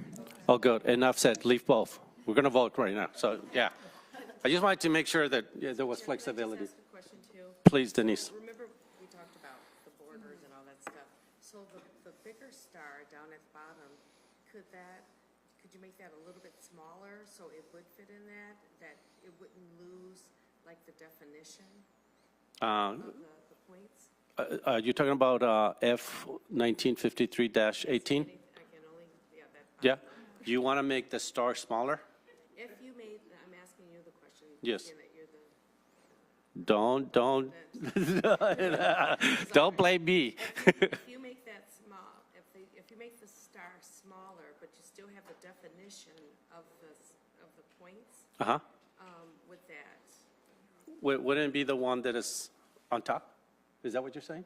Well, there's an issue with not just, there's an issue with color, how it's shown, but also if you look at the one that's in the middle, the one that I picked out, the blue section that is supposed to be the abstract of the state is larger than that one. I see.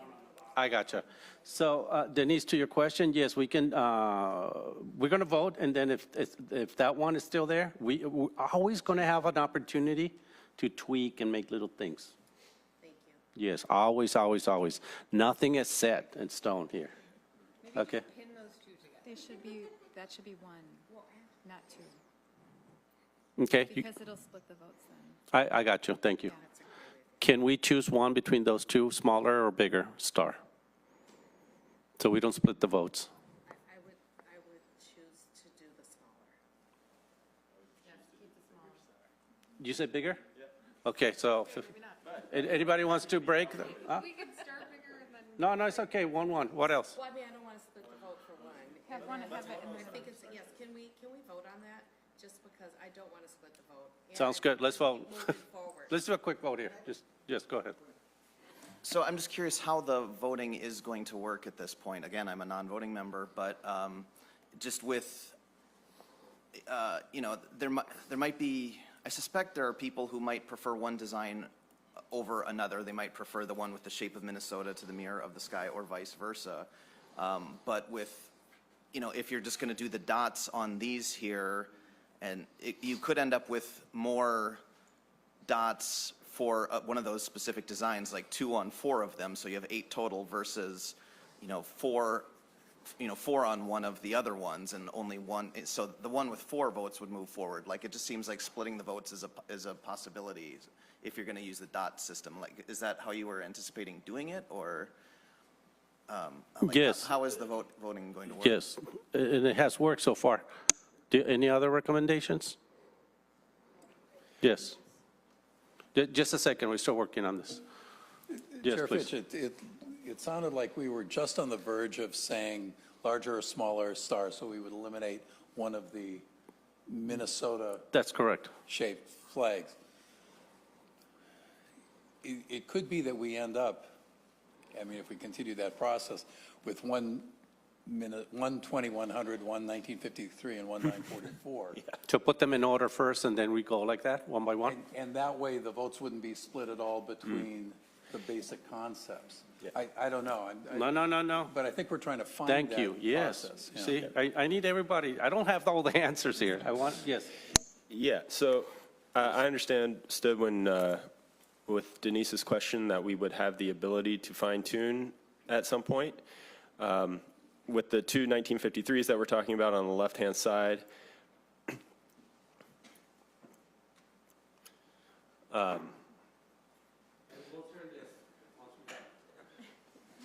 yeah, with the 2 1953s that we're talking about on the left side, I happen to like the larger star better, but someone pointed out that the abstract of Minnesota in the middle one is larger, and I like that less. So, like, if we're gonna get into the fine tuning later, I'm fine with either of those being up there. Yeah. Mm-hmm. He's doing a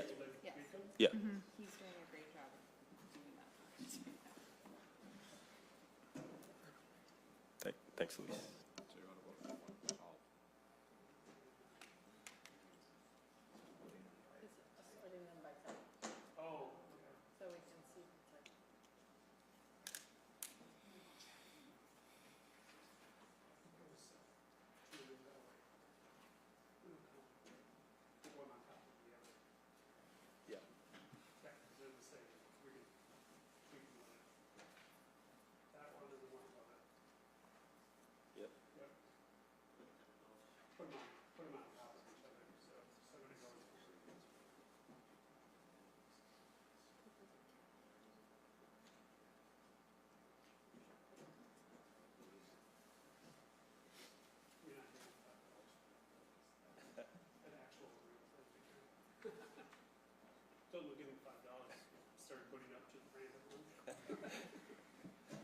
Since the chair is not there to recognize people, I guess my thinking is perhaps the voting members could end up at a process kind of like you did with the seal, where there's one design and then you make decisions on items like the star, the colors, because if it's just total votes going to any one of these designs, you could end up with just a small minority of the committee members making the decision, essentially.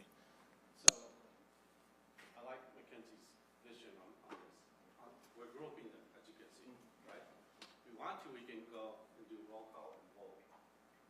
One by one, or come with 3 stickers and we vote on this first, then we vote on this, and then we vote on this.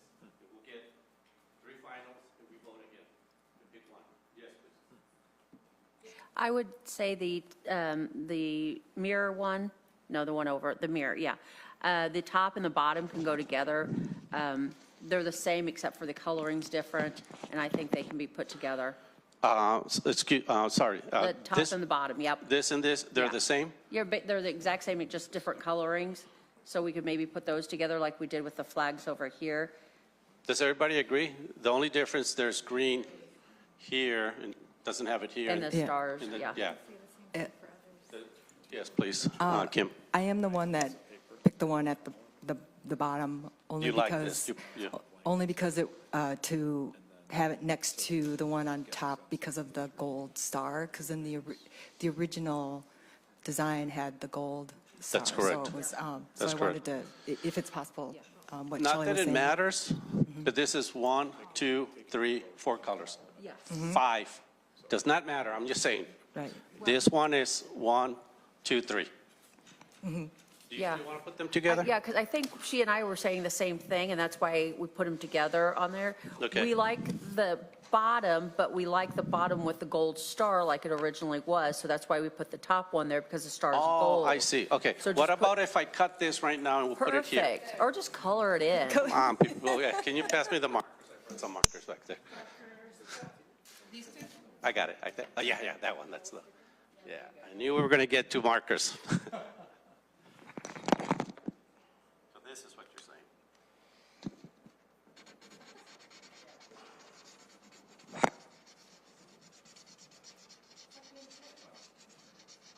Does that work? Can I remove this? Everybody's okay?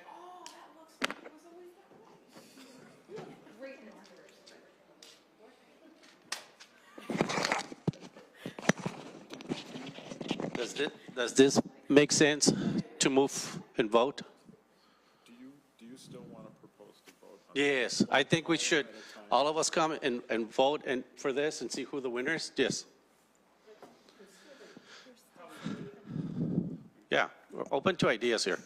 Instead of how we've done it in the past, maybe this time just everyone gets 1 sticker for this first round, and let's just see how that happens. I'd be interested. So it's really forced? Yeah. How does everybody feel about that? Per group, right? So we get 1 sticker and you stick 1 here. Just 1 sticker Yeah. altogether for all I have of no those. problem with that. It makes it faster. Is that before or after we look at the various elements? I think you're referring to, right now, we come over here with 1 sticker and we put a sticker somewhere here, and that's it. Yes. Oh, 1 for everything. 1 for everything. Oh, 1 for everything. You really want to go there?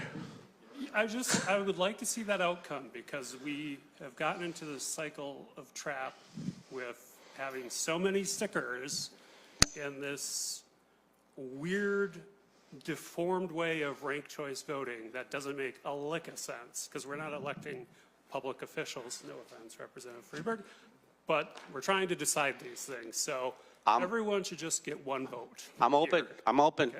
Yes. I'm not advocating some variation on ranked choice voting. What I'm advocating is the approach we took with the seal the other night, where we talked through each element 1 at a time. We had picked a design first. Right. Yeah. Here we haven't picked a design. Well, I understand that, but I think we ought to have that conversation with all 3 concepts, frankly. Yeah, and that's what I was saying. If anybody feels very strong, they should come up here and say, I picked this and I want this because of this and this and this.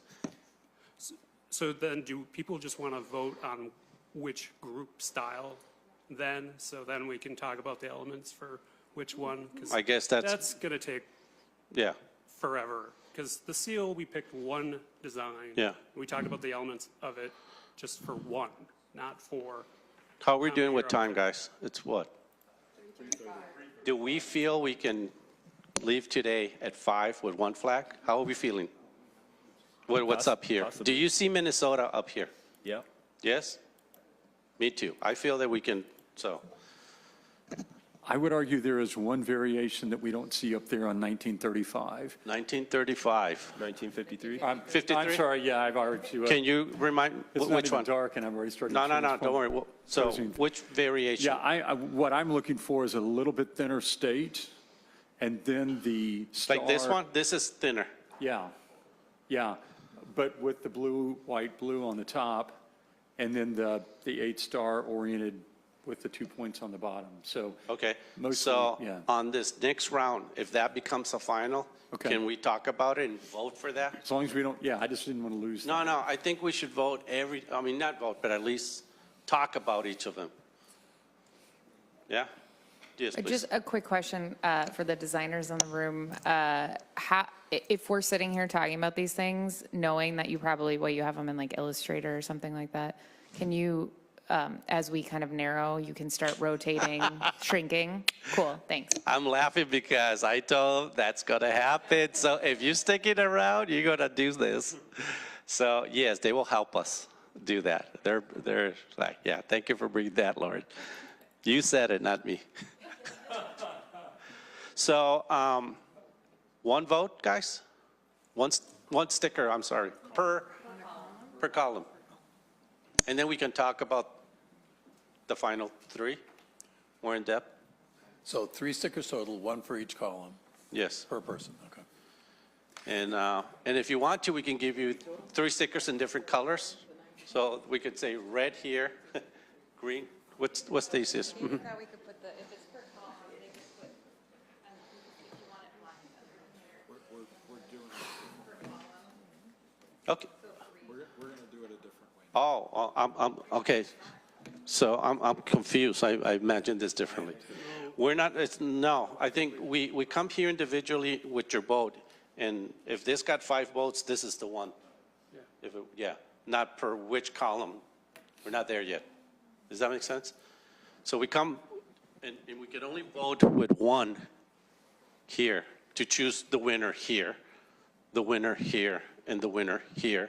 And then, again, 1 vote, and we pick a winner. Is that what? Yes, no? Come on. I'm not sure there's a reason to do that if we're still going to have a subsequent discussion on the individual design elements. But they're different.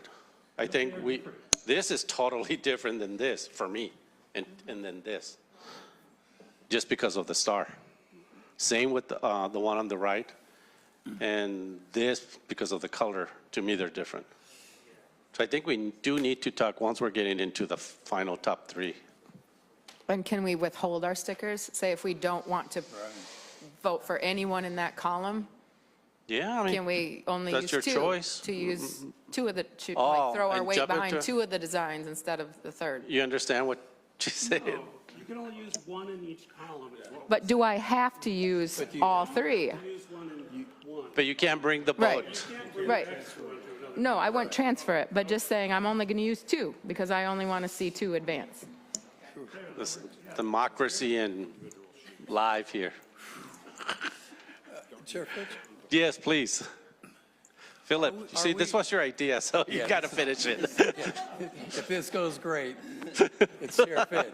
If it crashes, it's me.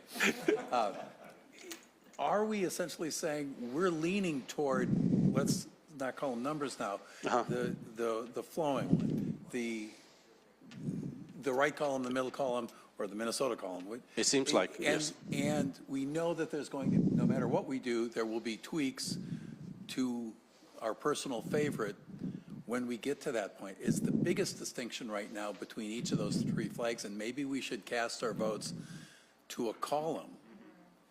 And then from there, we decide on what we wanted the design elements to be and whichever one proves to be. That's what David was saying. Right, I think you're voting on a base design, right? And then from there, we're tweaking, You similar feel to the so seal. strong about this that you want to make sure that these 2 don't win, as an example. Right.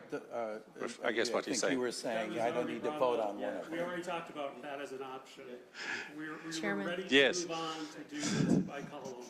Denise, Can I please. just say, while we're doing this process, I just want to make sure that whatever we choose, whatever we do, however this plays out, it has to be inclusive. We have to think about that. We have more than just a couple groups in here that's being represented. So I want everybody to just open your hearts, come do the job that we were, appointed or signed up to do, and make sure that we're inclusive. This is very important. Minnesota looks a lot different from 1957 to 2023, and I just want to make sure that that's being heard. And do you see some of these being inclusive? Are there some of them? I do. Excellent, thank you. Me too, by the way. Anybody else wants to have an? If we want to vote by column, I can put a blank sheet up under each column, so 3, and then they would vote on the blank sheet. Is that what we're going to change it now? That's by column. I don't know why, I like the idea that we choose one from here, a winner from this group. Same with the second one and same with the third one. Now, if that's not what you guys want, let's from here, you're going to get one design. From these 3, you're going to get one design. From this column, you're going to get one design. And then you got 3 different flags finally that we can talk about them, or we can, again, obviously go to vote. I mean, use our stickers. Sorry, that doesn't make a lot of sense to me, and I like the idea that Aaron did first present, that we go up with 1 sticker, and we vote for our favorite column. If there is a winner from that, sorry, I'm misunderstanding everybody. Let's start voting for something. Wait, Aaron, please. Harrison, please, yes. No, finish. My point was made. Go ahead. Are you sure? Yep. I wasn't clear. That's fine. No. I'm not clear on any of the points, so No, but I think none of us are, and I want to make this as democratic as possible. It's really, take 1 really sticker important. up and vote. That's my vote thing. 1 sticker for a column. So you come here, you pick 1 sticker, and you get another sticker here. One column, 1 sticker, and you can pick 1, 2, or 3. That's it. And that becomes the base design. Base design, and then And you change the. so, yeah, that's my only point. Yeah. Okay, that everybody understands that one. No. I would just like to say the first idea I had is for you to take 1 sticker and make 1 vote out of those designs. Just like in democracy, 1 person, 1 vote. Let's just get there. Let me put it this way. Does everybody, at least here, and you don't have to say which one, do you have a favorite here?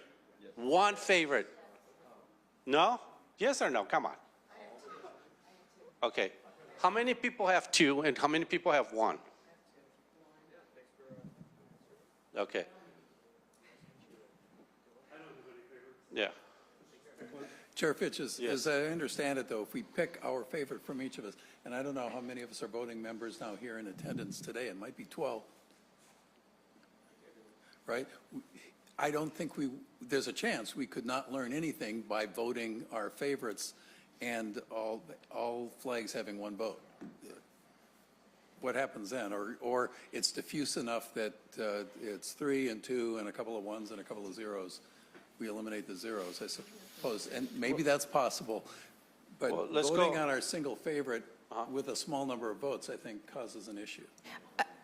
I would agree with that. I also think, when you're voting, if we can get consensus on 1 base design, then that's it. Other ones are out of the question. You're focused on the elements of the base design that are important, which, by the way, have been carried, like whether it's a color or a star or a wave, have been carried throughout most of them. So I think a base design, so vote on your favorite base design, so either column 1, 2, or 3, and then you pick the elements, again, similar to the seal. So we're all agreed on 1, and we're not talking about the other 2 anymore. So that's I don't know if we're all agreed, but how about this suggestion for a tryout? Why don't we all just get a slip of paper and put what we want on the slip of paper and let Lindsay tally those first to see where we're at? Because it really just seems like there's going to be peer pressure to pick a certain column, and people aren't going to be allowed to pick the design that they want. So a hidden vote. So let's do a hidden one first, see where we're at, and then if it doesn't work out, if it's too broad, where too many people have selected too many choices that we don't have a consensus. And with just 1 choice? Just 1 choice. I'm open for that. Yes, please. I just want to make sure. I just want to see where we're at. Yes, Shelley. I just want to make sure I understand what you said. You said that we would go up and have 1 vote. We pick which one. It's just the column? So just pick, okay, so here's what I'm going to do to make it easy for you. I motion that we go to vote, 1 vote. which column 1, 2, or 3 that we want, and we'll go from there. I second. Okay. Want to do a roll call? Well, there's You want supposed to be discussion Yeah, after a that's what I motion. meant. Of course. So, have a discussion. I think it's a terrible idea. Anybody else? Well, I'm getting a little lost in this process because when I came here, we had 3 things to choose from. I knew we had other variations, right?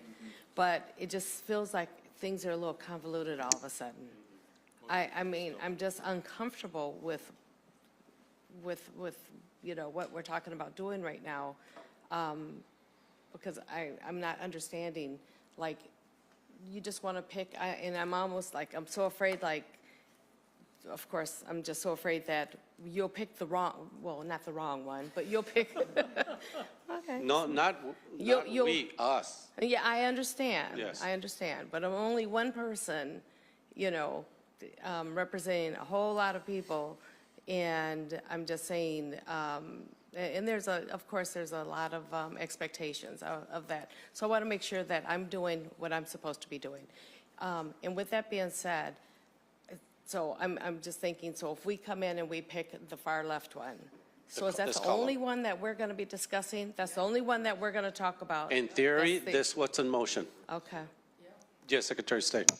Just to try this on for size, one thing we could do is all take one sticker or do a secret ballot vote by column and narrow it to 2, then have further discussion and narrow it to 1. If people are afraid, if there's one that people say, well, I really don't want X, or I really don't want Y, and they're worried about the votes being divided, maybe we do that. We winnow it from, shouldn't take that long, 3 to 2, and then we have a discussion about the 2 again, 1 sticker, 1 column. That might be a way to harmonize what people are talking about. Okay. Anybody else? Yes, Kim. I support what, Okay, but there's still a motion, right? Well, I can alter it if you guys. Are you sure? I don't really care. I just want us to get to voting. I don't care how we do it. So whatever the majority want to do. So I will change my motion that we have 2 votes, pick 2 columns of the 3. Anybody wants to second that? Second. Discussion? You sure?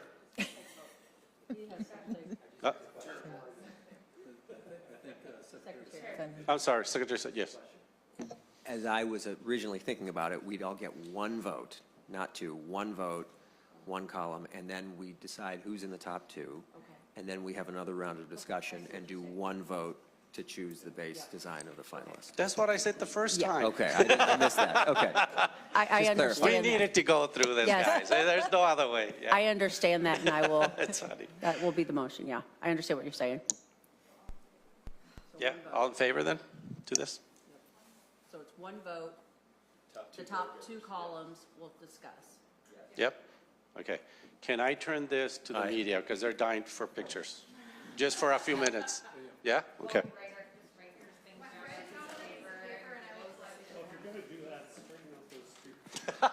Okay, now you're becoming a designer. Yeah, make it look nicer. One vote. Yeah, you can just give them up their shot, their beauty shot. Yeah, sounds good. So let's go ahead and vote. And here, I'll say the motion one more time. Thank you. I motion that we have 1 vote. We vote for 1 of the 3 columns. The top 2 columns move on to the second round where we will discuss further. I second the motion. All in favor? Aye. Against? Say no. Then we, yeah, okay. So give us a second, we'll get back to this. Sorry. Yeah. Wow, that was the most difficult today.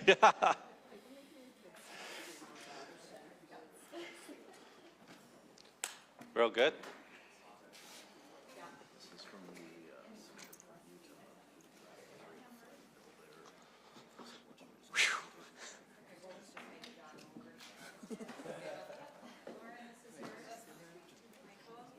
I'm sure I'm going to come back. Yes, of course I will. Any type of paper? This is good. Oh, are we doing a Yes, paper ballot. Column 1, column 2, column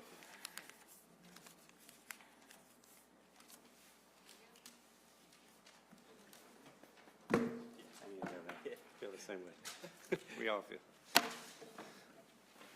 I'll make sure that everyone's voices.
So let me repeat that. Column 1 got 7 stickers. 7 slips of paper. Oh, I mean, yeah. Thank you. But there's no difference. Column 2 got 3. And the last one, column 3. Interesting. Okay. Do you mind removing them and saving them for history?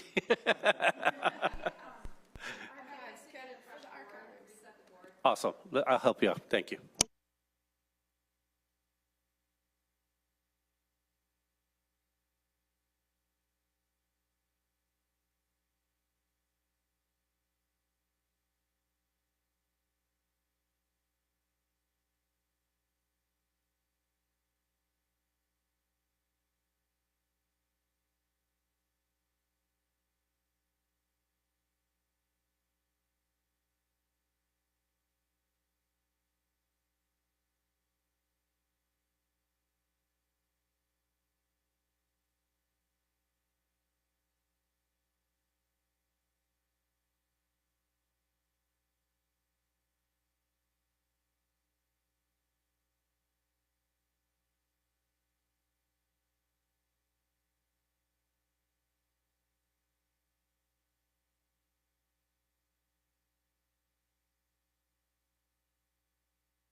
Does anybody need a few minutes to go up and look at them closer or anything, or can we? Mr. Chair? Yes, sorry. Go Just ahead. for the- Secretary of State. I'm told that for the benefit of viewers at home, they don't know which one got which votes. We've mentioned column A, B, and C, but could you just maybe say for the record so people know which? Yeah, the number, exactly, or describe the flag.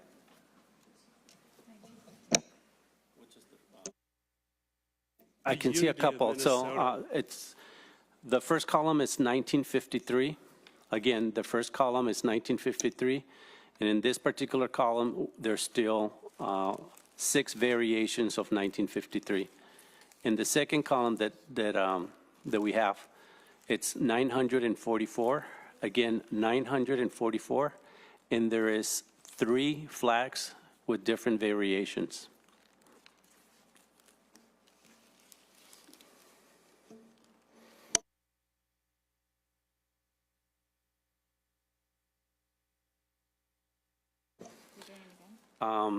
Does anybody want to talk about these two? And I think this is a good time to talk about stars. Yes, please. I wanted to make a few comments about 1953, if I could. Please, go ahead. So actually, I had 3 thoughts. The first is, a couple of weeks ago, when we were each asked to narrow it to 25, I had 2 favorites, and I think I commented that it moved, they transported me really. And I backed off of those because they broke down from a distance. And my fear for 944 is that something similar could happen. What I want to say on behalf of 1953 is that, for me anyway, each element speaks. The shape of the state, albeit the skinnier version, and the M star, particularly the way you articulated it earlier today. But for me, the light blue, white, light blue really ties to the translation of the word Minnesota, sky-tinted water. You see it almost kind of literally there. And so I find that very, very powerful. And I guess I would close with a third statement that is not advocating for a particular design, but I just want to affirm what was said by the presenter from Texas the other night, that whatever flag we commit to, let's fly it everywhere and then allow the opportunity for Minnesotans to find their own meaning in it. And I think over time they will, much like they did in Canada. Thank you. Thank you. Dr. I think looking at these two, I understand the perspective in terms of thinking about them from a distance, and in all respect to my former employer, who I adore, I think when I look at 944 from a distance, I actually see a loon. It becomes more obvious to me in a sense. And when I think about 944, part of what I like about this design, we've talked about the riverways as being the veins of Mother Earth. We've talked about, wanting an inclusive design. And this is a design that focuses on the landscape and on the land and on the waterways, which sustains all of us. And I think that it's important to really think about that, when Dakota people advocate for something, or when we're in support of something, because we see ourselves to think that that means taking from someone else or taking away. When I think about the riverways, I think about the French trade industry.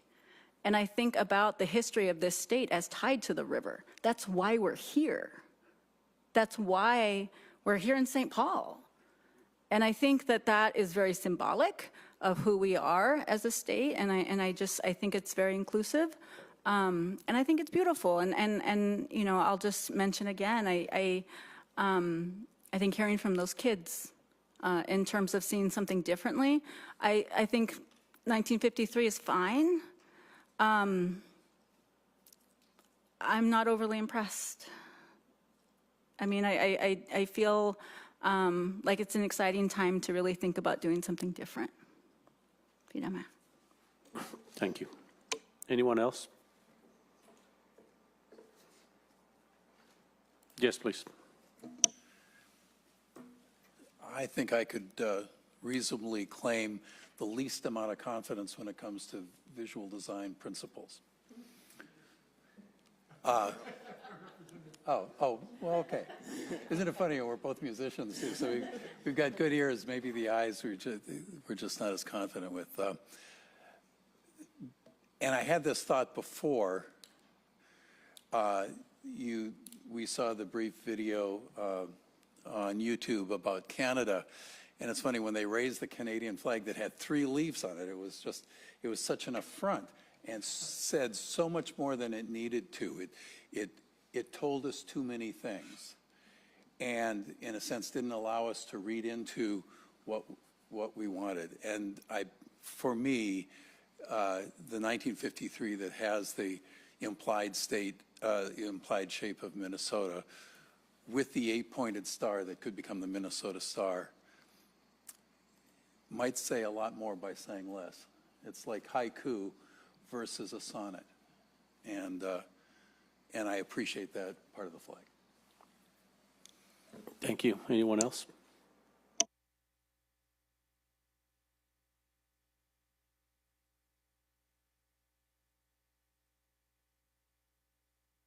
Are we ready to choose one more column?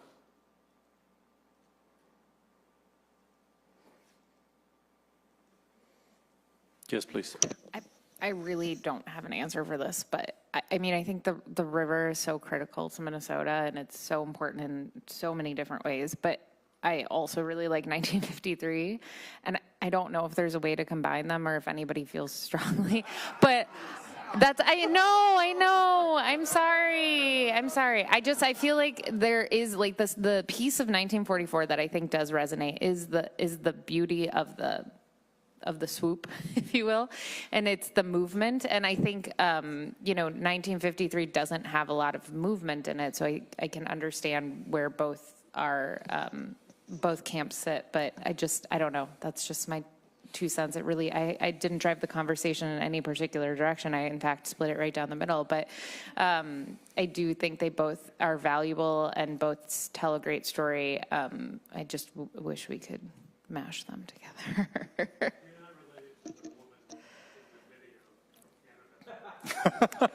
Actually, I would like 3 stars.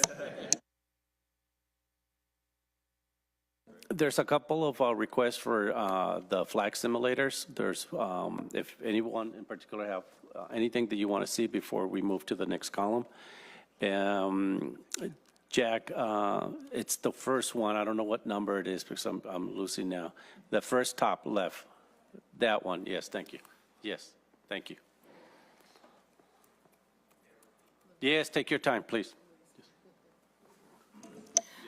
Like Lauren, I am completely split here because these 2 flags represent the 2 different constituencies that I feel I bring to the table here that I've intentionally spoken to. I have intentionally gone to the youth and asked them what they want, and it is 944.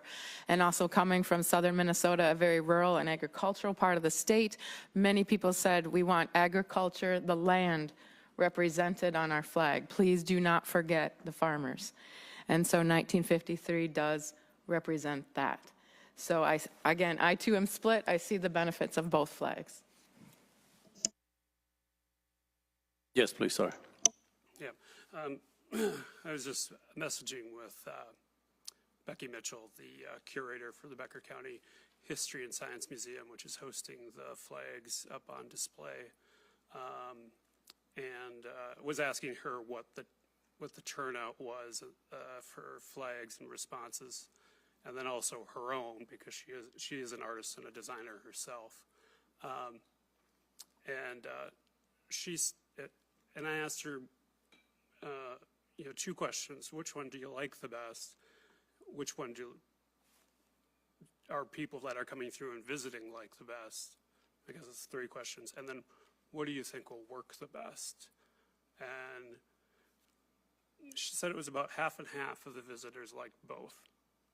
Actually, all 3. We took one down. But she said that she liked 1953 and that it's just more functional. She could see it actually being done easier. Produce, right? To produce, Yeah. yeah.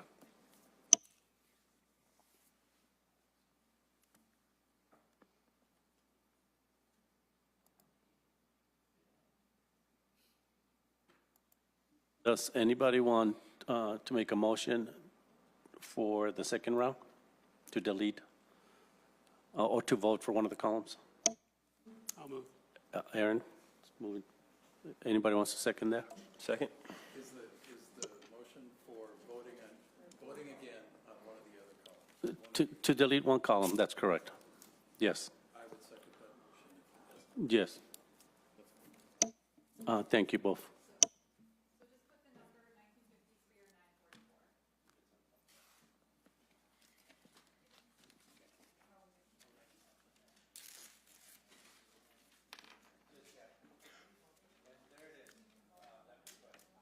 Mr. Chair, do we need to? Yes, sorry. Those in favor of the motion? Aye. Those against? Say no.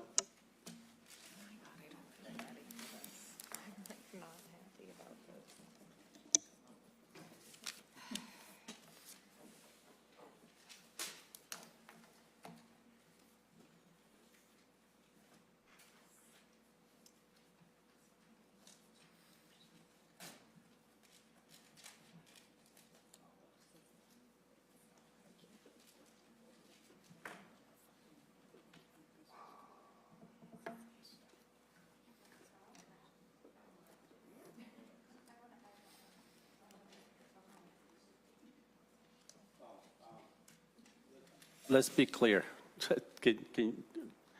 We are voting for the one we want to advance. Just to be clear, is that, yes? Yes, not to delete. I think I mentioned delete, I believe. Just to be clear, yeah? Sounds good. I just want to make sure.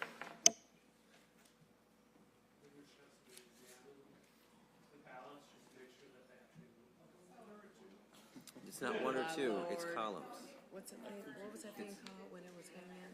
Hanging chat. Chad. There you go. Yeah. Yeah, there's a hanging chad. I have a piece of voting equipment from that 2000. You do? With hanging chats in my office. From Palm Beach County, year 2000. It's really cool. From that. You can still see the chats. We're actually, NARAB is gonna do a day on the hill or whatever, and we're gonna come over. You should come by and look at that. Because, you know, all that is about a system.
Okay, we got two columns, 1953 on the left and 944.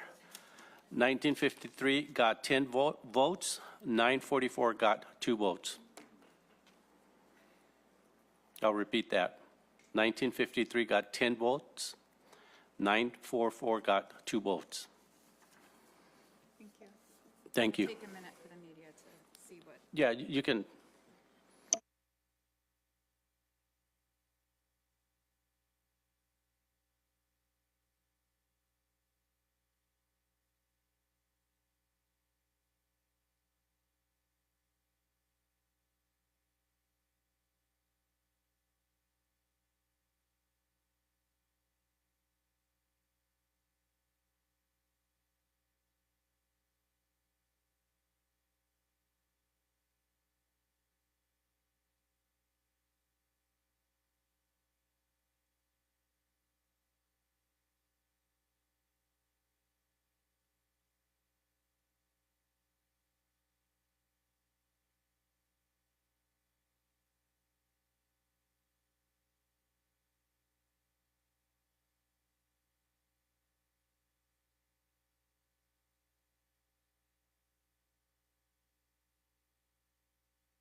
So we got some time now to discuss these. And more the other two people who voted here, hopefully they can give us feedback too. I came prepared to do a little presentation on the state of Minnesota. If you guys allow me, I can do it. And if not, we can move ahead.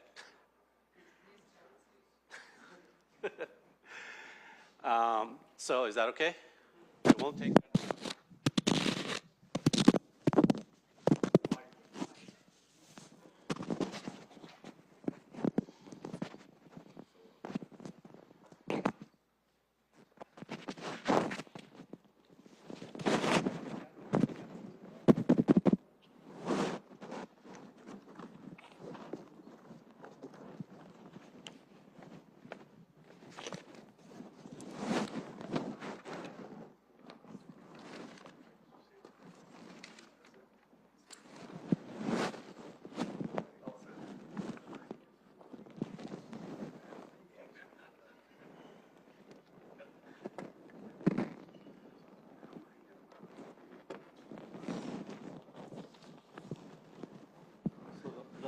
Can you guys hear me? Yeah? Okay.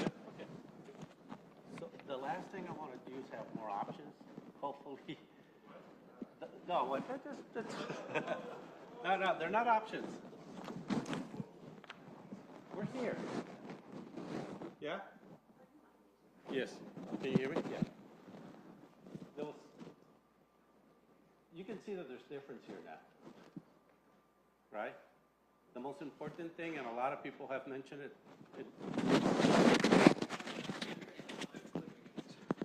No, it's this. It's just that.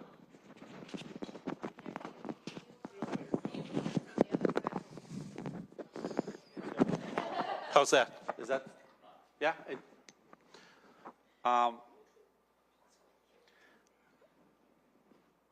Yesterday, I wanted to make sure that there's a lot of people all the way to the point that they want us to write Minnesota, to make it obvious it's Minnesota. And we want to see Minnesota, and it was here, somehow, that it's obvious. This might be still too abstract for Minnesota. Yes? Sorry, thank you. To be fair, it's the shape of man. To be fair to It's the shape of what? It's the shape of Manitoba. Okay. It's not the shape of Minnesota. Yeah, The- well, I mean, the that's angle is where I'm not heading, there. guys. I came prepared because I had a feeling this was going to happen, okay? And you can take it or leave it. But here's the concept. If this is the shape of Minnesota, it needs to reflect this. Can you see it? Right? If we're having trouble here in Minnesota that we live, imagine the surrounding states or other states, right? How, if they will see this as Minnesota. So,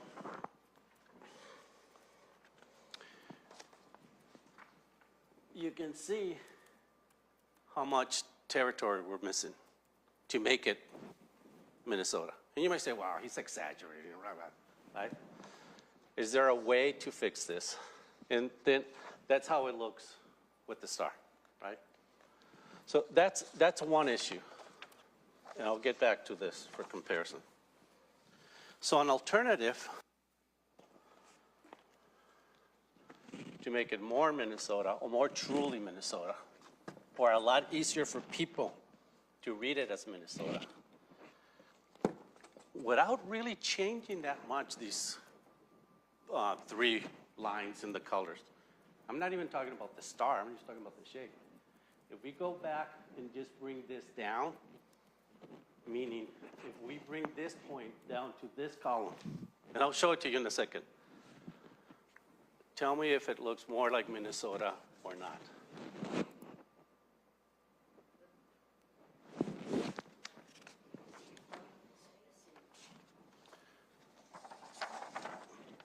Now you might say, well, what's going to happen with these concepts? Really not that much, and I'll show it to you in a second.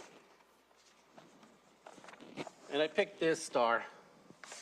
Probably you can tell that it's one of my favorite stars. But I'm not talking about the star right now.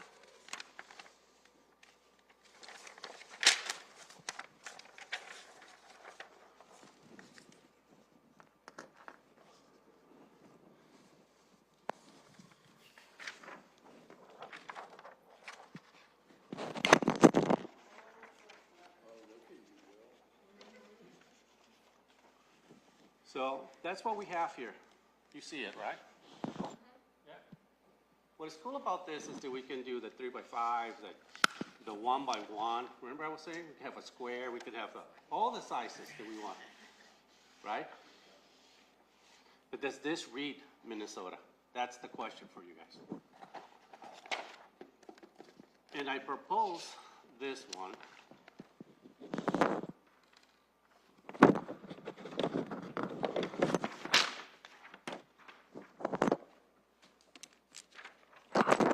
Sorry.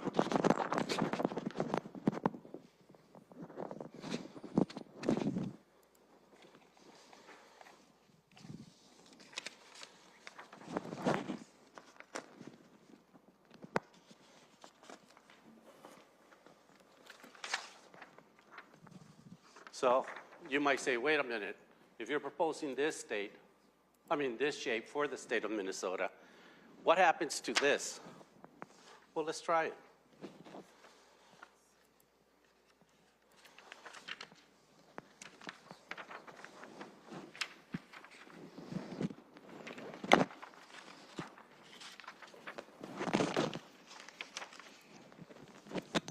Nothing happens.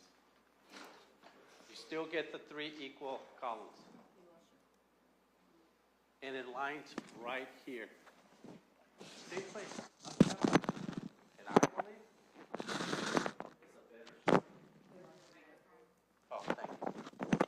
And I'll leave the commissioners here to vote which one you like more before we move to this. And do we need 3 colors? Now I'm putting extra thing here. Somebody said, well, how can we make it more rural? So you see rural Minnesota here. Look what happens when you change the color of one column. And you get away from winter, whatever this represented. Okay? And this is what the Nava people want. This will take us supposedly to an A+ flag in one of the top and best in the United States. And it's this. It's this, but with this. I'm not gonna. So. This was just emailed to us Yes. as well. Yes, that's correct. The concept of this, but not all the different, yeah. And I have his information and I can read it if you want to. But I just want to, before we move with this state, if there's something here, and if not, we can move on. I have no problem. I just wanted to bring it up. Just Mike. Thanks for thinking for us and being creative for us. I do like how the new shape lifts the star up and puts it more in the left hand of the flag. It's pretty cool. So it's surrounded by, as you've been always asked. I do remember what people say. Yes. Aaron. The number 32, the gold star. Yes. Not to be offensive to another country, but it looks way too much like Argentina's for me. That's interesting. Yeah. No, I mean, as soon as you said it, yeah. Philip? No? Anybody else? Yes, Secretary of State. I think what you've just told us is really eye-opening and great. Might I suggest it's 425. This is a new concept, one that I'm inclined, at least at first looking at it, I really like it, but I personally could benefit from sleeping on it. We have a Tuesday meeting. I think we could have a discussion here. I'd be wary of making a vote on this, apart from a discussion, without us sleeping on it and hearing from some Minnesotans who are watching, and this will be written about in multiple, and discussed on TV, radio, and others. And so I think letting it marinate a little bit, these concepts, might be a good idea, rather than thinking we have to get this done by 5 today. That's fine, that's fair. Yes, Dr. Pitt. I think now that you pull out the stripes, I'm thinking a little bit differently about this one. It does make a big difference. There's something about the stripes that's unsettling to me. And I agree. I think thinking about it, because it does make me look at it differently than I did before. And, you know, my top choice was removed, and so there's the heartbreak that comes with that. But I also, you know, recognize that we need to make the right decision and take our time. Yes, sir. Yeah, the only thing I was going to ask is, can we put this image on the screen? Yes. The one that we're talking about.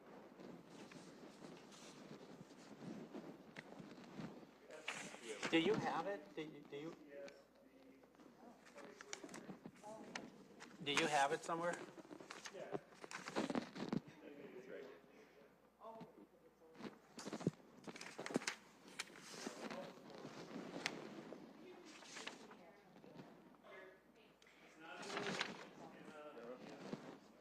Yeah, with an explanation, right? That one? I'll find it tonight. Oh, it just came in right now? Okay. All it is. Oh, got it. Moving that, you know, where C is, it turns the star and it moves it up. Well, we'll see it. Yeah. Look, I think we've done a lot today. We can put some mock-ups together if it helps for everyone. And move on, or do we want? And here.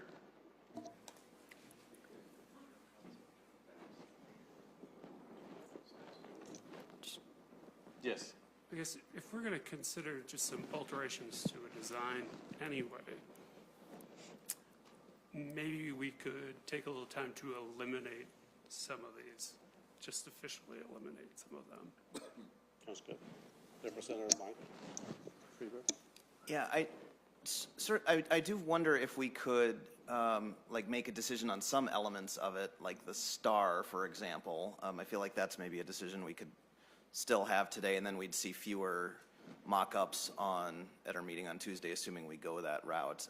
And then, assuming we do also go that route, I really found the presentation earlier today from the designers interesting. I don't know, you know, I never felt like we've been, I think the phrase Senator Drazkowski used was following strict adherence to the vexillological principles. I haven't really felt like we've been doing that. We may end up with one with 4 colors, for example, here, which is not, you know, which is something that's not suggested. But I would be interested just to get their feedback as well, kind of similar to what they did at today's meeting. I think it's a great idea, actually. And I know what they're going to say. We're heading, all these are a B+ already. B+ is really, really good. We were like, they were not great. Well, you're a teacher, you know that. But right now, the grade that we have, it is like, right? And so we have improved it a lot. And so we can have them even present to us if we want to. We can ask, these will be now very easy for you guys to edit. I'll show it to you in a second. Now, you did it already. Look at you. I don't know how. How can you see me? Gotcha. Yes, please. Yes, Denise. The one that has the white and the blue and the green. Can you put that back in there,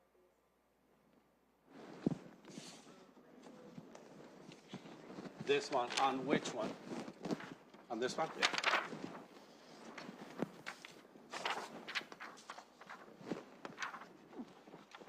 When I first started in graphic design, this was my computer. Don't laugh, it's true.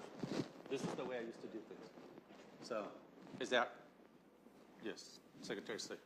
I just got a text that we're getting requests that could we spotlight this image of all of these? Because I think what people are seeing on Zoom is the giant image, where this is quite small. Yes. Is there any way to spotlight the camera that's on these images?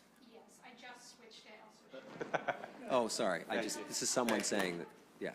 So do we want to talk about the star? I think it's a good idea if we will leave, because the star, for me, believe it or not, since day one, has more meaning than anything else, and it will have more meaning in the future.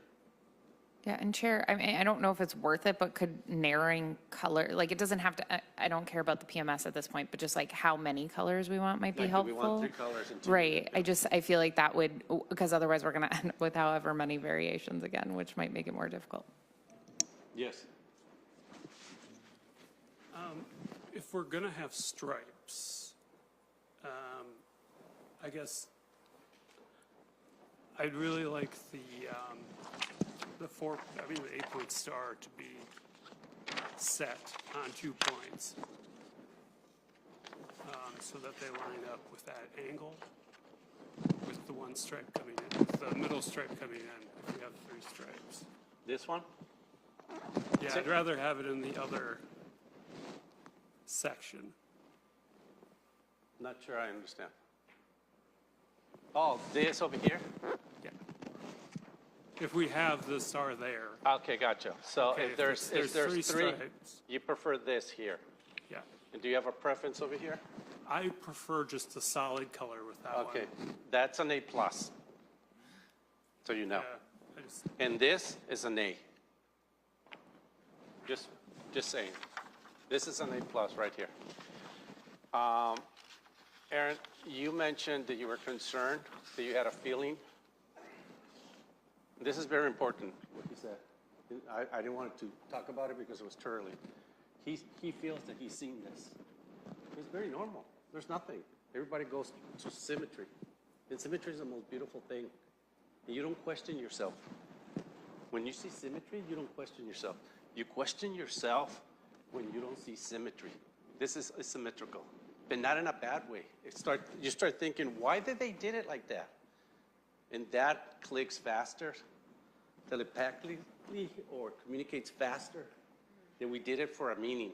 And that meaning is, it reflects the state of Minnesota. I did look for that design, and Enough? it's not there. It's not Okay. anywhere, but Okay. it just, Because this will make it even more different. there's more something unique. about it just, and I like that one too.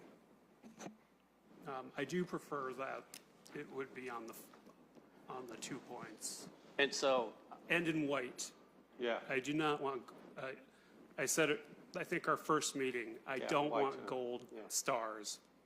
I think they're just, I don't know what the correct term for how I feel about it is. They're just so, As you can see, insist upon themselves. Yeah, I removed it in my final recommendations, if you want to see it that way, because I thought it was too much. And this following from that last meeting that we all had with NAVA and the designers, it just makes so sense. I mean, using the analogy of Coco Chanel and looking one more time in the mirror and removing something, the earrings or whatever, it's kind of like what we're doing. And here's the beauty. It says still Minnesota in 2 ways, in the shape, in the star, and in the color. Minnesota's water. Minnesota's is rivers. Minnesota is this star. Here's the shape of Minnesota. We don't have to write Minnesota anymore. This is Minnesota. You want to add more colors? Yeah, add it. Now you confusing me a little bit more. Is Minnesota but with what? Grass? Is it the field? What is it? Still, it will be good, don't get me wrong. So that's Minnesota. You don't see it. Right? The start of the north, that hopefully it guide us and unify us. And we will own these 2 colors as a state. And hopefully this shape becomes recognizable versus something more abstract. But I'll leave it to you guys.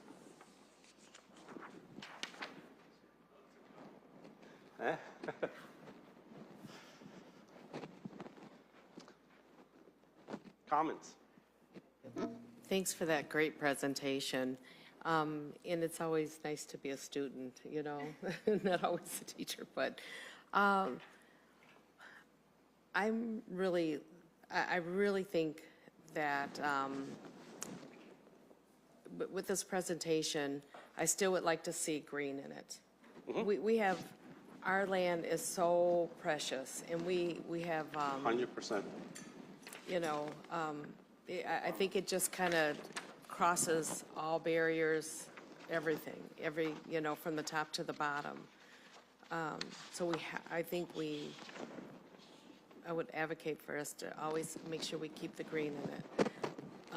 The white star, I like that because, of course, once again, the guiding star, and it's going to unify us. So, yeah, I do like that. Thanks so much for your presentation. You're welcome, Louise. Does it feel Texas?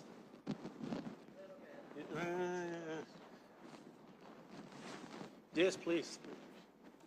Thank you. I think I agree with Commissioner Mazzone about green, I think is important. I also agree with Commissioner Whitnable. I think about that a white star just, I feel like, to me, stands out a little more compared to a yellow star. The one thing I'm curious about is if we're still contemplating rotating the star, similar to how the designers talked about it before, and the one in the lower left corner. We did get an email from, or at least I got an email, I can forward it to people, who, when we were talking about the star in the floor of the Capitol Rotunda, that says the points of the star point north, south, east, and west. So I think it would be, at least if we're following the model in the Capitol Rotunda, I think it would be that one. But then, of course, as you pointed out, there are other, the other star has the one with the 2 points on top and bottom also has a precedent in quilting and so forth. I kind of like how they lined up just the fact that, it is the North Star and you have a point that's going due north under that thing. Yeah, that is very traditional in flag design around the world, based on Navajo, right? And when he said that, I'm like, wait a minute, we got our own star and that we don't have to be traditional. That's what makes us Minnesota. And that you got to look at those little details that right now might not make sense, but you got to look at it against United States flags and globally. Why not? We export and import products from all over the world. We got to think globally. Yeah, I was just going to say that I agree with Representative Freeberg. For the one on the far right, if it was going to be upper instead of centered, the star, I would turn it. You turn it? Yeah. Yeah. So you will have this. Yeah, and when it's done that way, because I resent out the information about the history of the 8-point star. When you turn it that way, you kind of get the sense of that part of the team. Sorry. That's okay. Kind of get the sense that that there is a circle in the middle. Because you should be able to trace around, if it's squared, or if it's done right, you should be able to make a circle around it, and you should also make a circle within it. Yeah. Just like in the rotunda. Yes, that's correct. The M's, I know everyone keeps on talking about the M's. This star predates the Latin alphabet. So it's not M's, it's an optical illusion. Cass Gilbert did not intend for M's. It is in a reference book about the Capitol. I question that. He might have predicted the future. Could have.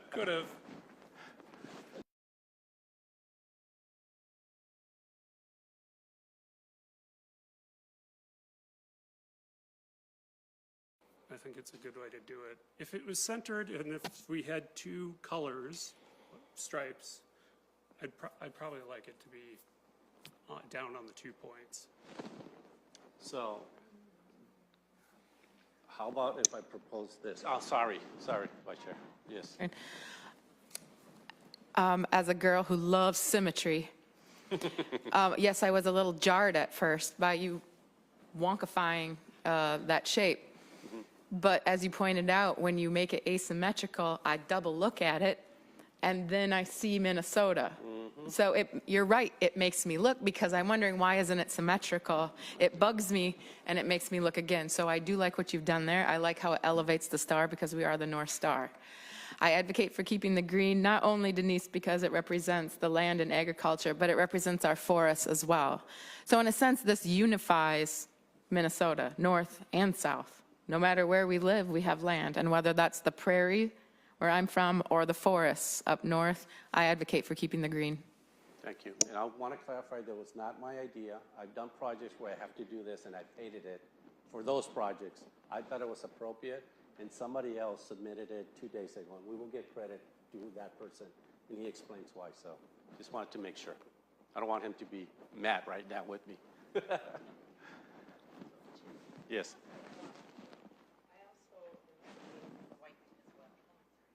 I'm also advocating for white, no, the white stripe as well. To Yeah, bring the it or- three oh, stripes, out? I like the three stripes. Okay. Yep. Well, how about if I propose this, and you guys help me out here? What about if we do some mock-ups for you, and we'll make them this line and the whole thing, and you will have it 2 versions. Because really, if we look here, there's only 2 versions of stars. The one pointing up and north, right, and the Minnesota one. Just for a lack of better words to describe it. So let's call it Minnesota.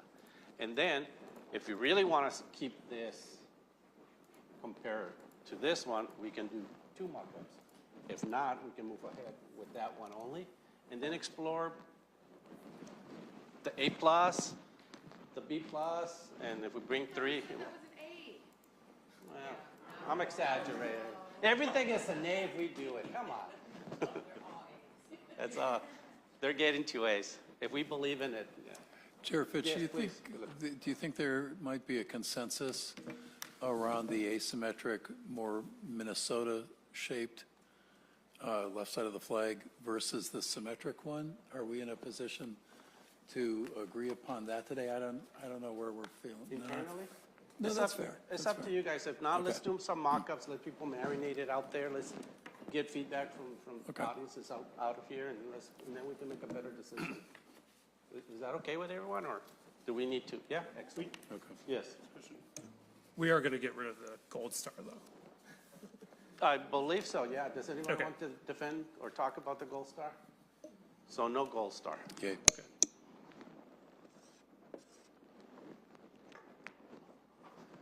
Kim, all good? Yeah, we've been talking too much.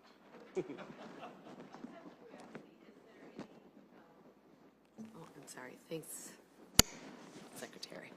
Is there, what is the meaning of the gold star? Did I miss something with that? Does it have a certain meaning, or is it just a gold star? Just going back to the colors and some of the research in the heraldry, talking about symbolism, gold is something that is just, everybody wants some of it. They fight over it because it's so precious. But realistically, gold doesn't do anything. The one thing it does is it's good for solar panels in space. That's a use for gold. Otherwise, it's for jewelry, which is Awesome.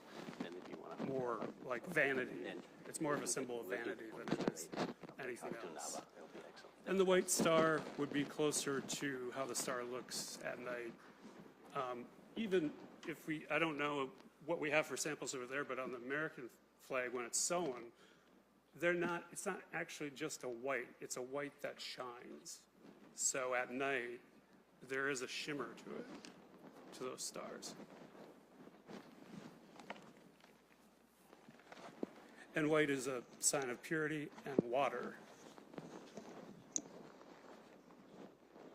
We'll talk about this later, guys. We don't have to get into it, but what he's saying is this is the good stuff. And this reflects at night as much as possible. It picks up any fluorescent light or any light from the buildings, and it makes it look brighter. And this costs a lot more. Yeah.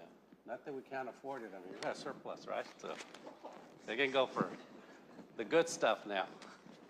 So,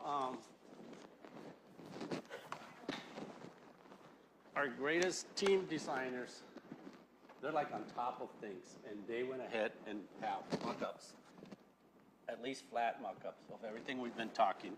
So if you would like to see that, in the meantime, I think I can put this for the press. Oops. Yes, take your time, sorry. Take your time. I'm sorry to put you on the spot like that. Yeah, pushing you guys to the limits here. Yeah.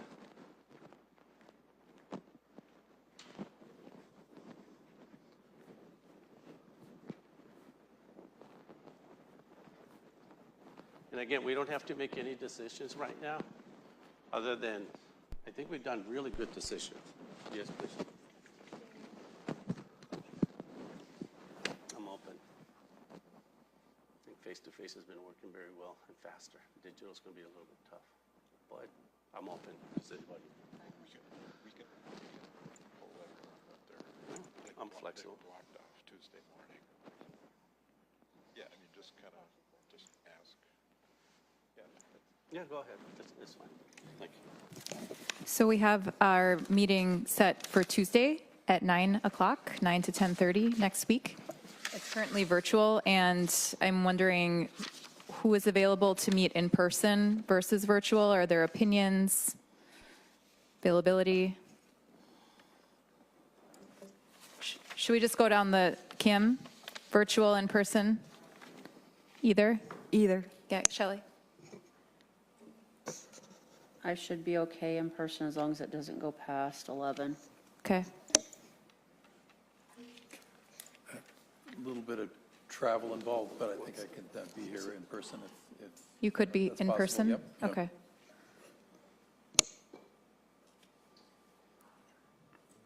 Aaron?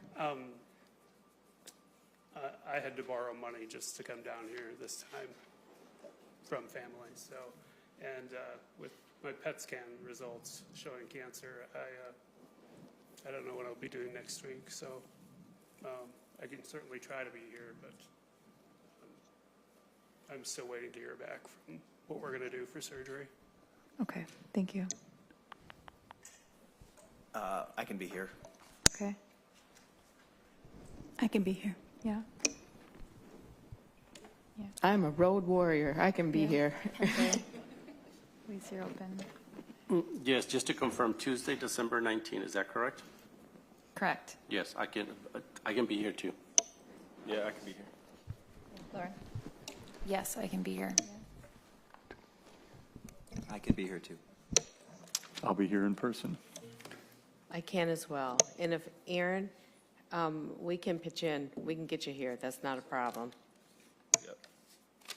Okay, and then I see Senator Kunish can be either. So I think we'll shoot for in person, and I haven't heard from the other folks, but they can let me know. We'll plan to be here, and I'll check with the staff to see if this room is available. Thank you.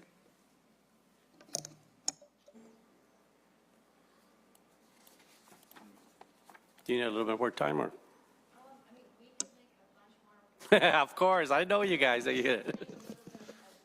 Yeah, that's fair. I just want to give credit to the person who sent this a few days ago. His name is Eric Sonlin. We typically do not accept things like this, but I think it was appropriate because I had a feeling that we might have land on this. So I was saving this. I didn't prepare this on purpose. I didn't know which was going to be the final, but I think it was important to share this. So just wanted to say that. Yeah, go ahead and just give us the options, and we can. Do we want to edit it today or just go from here? But I guess you can see what's happening in each column.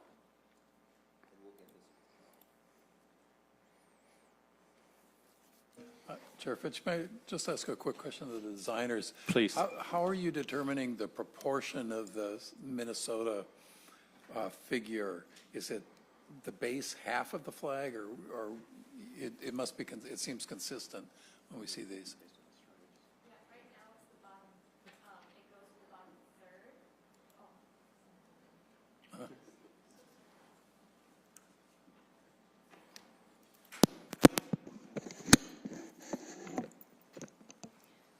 Yeah, as of right now, it goes to the bottom third, but again, that might be subject to change with looking at the actual, we just did it on the fly quick. It would need to be checked with the state shape exactly, and then other like alignments with it, just to make sure how we did with the last one. But in theory, I believe it's a straight line in the middle, in the center. Okay. Yes, that divides the points, other than the No, yeah, both, I guess. Yeah, I was going to say not the bottom, but yeah. So if you put a line right in the middle, on that ratio, 3 by 5, that's where it stops the points, the blue points. And the points in the top and the bottom. are That's the same correct. Distance. That's correct. Okay. Right? Yep. Sorry, yes, I meant For- to understand your question. Yeah, for both of them. Right. Yeah. But that's a good question. So it's super well balanced without feeling that it's balanced.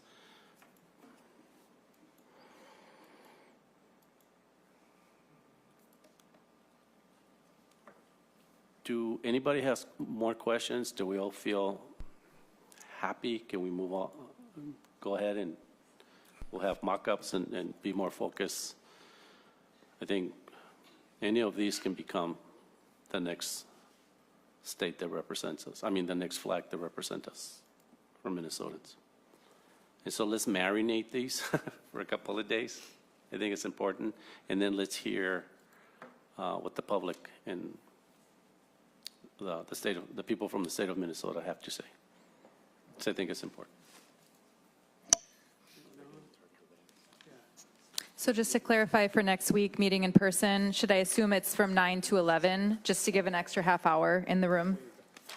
If you can block off till 11. Yep, thank you. So our meeting ends at 5 o'clock. We can hang out here and talk, or we can go out and just have a little refreshments. Yes? Anybody has any other questions?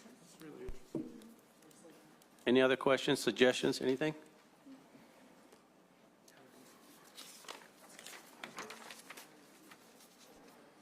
Then I would like to make a motion to adjourn.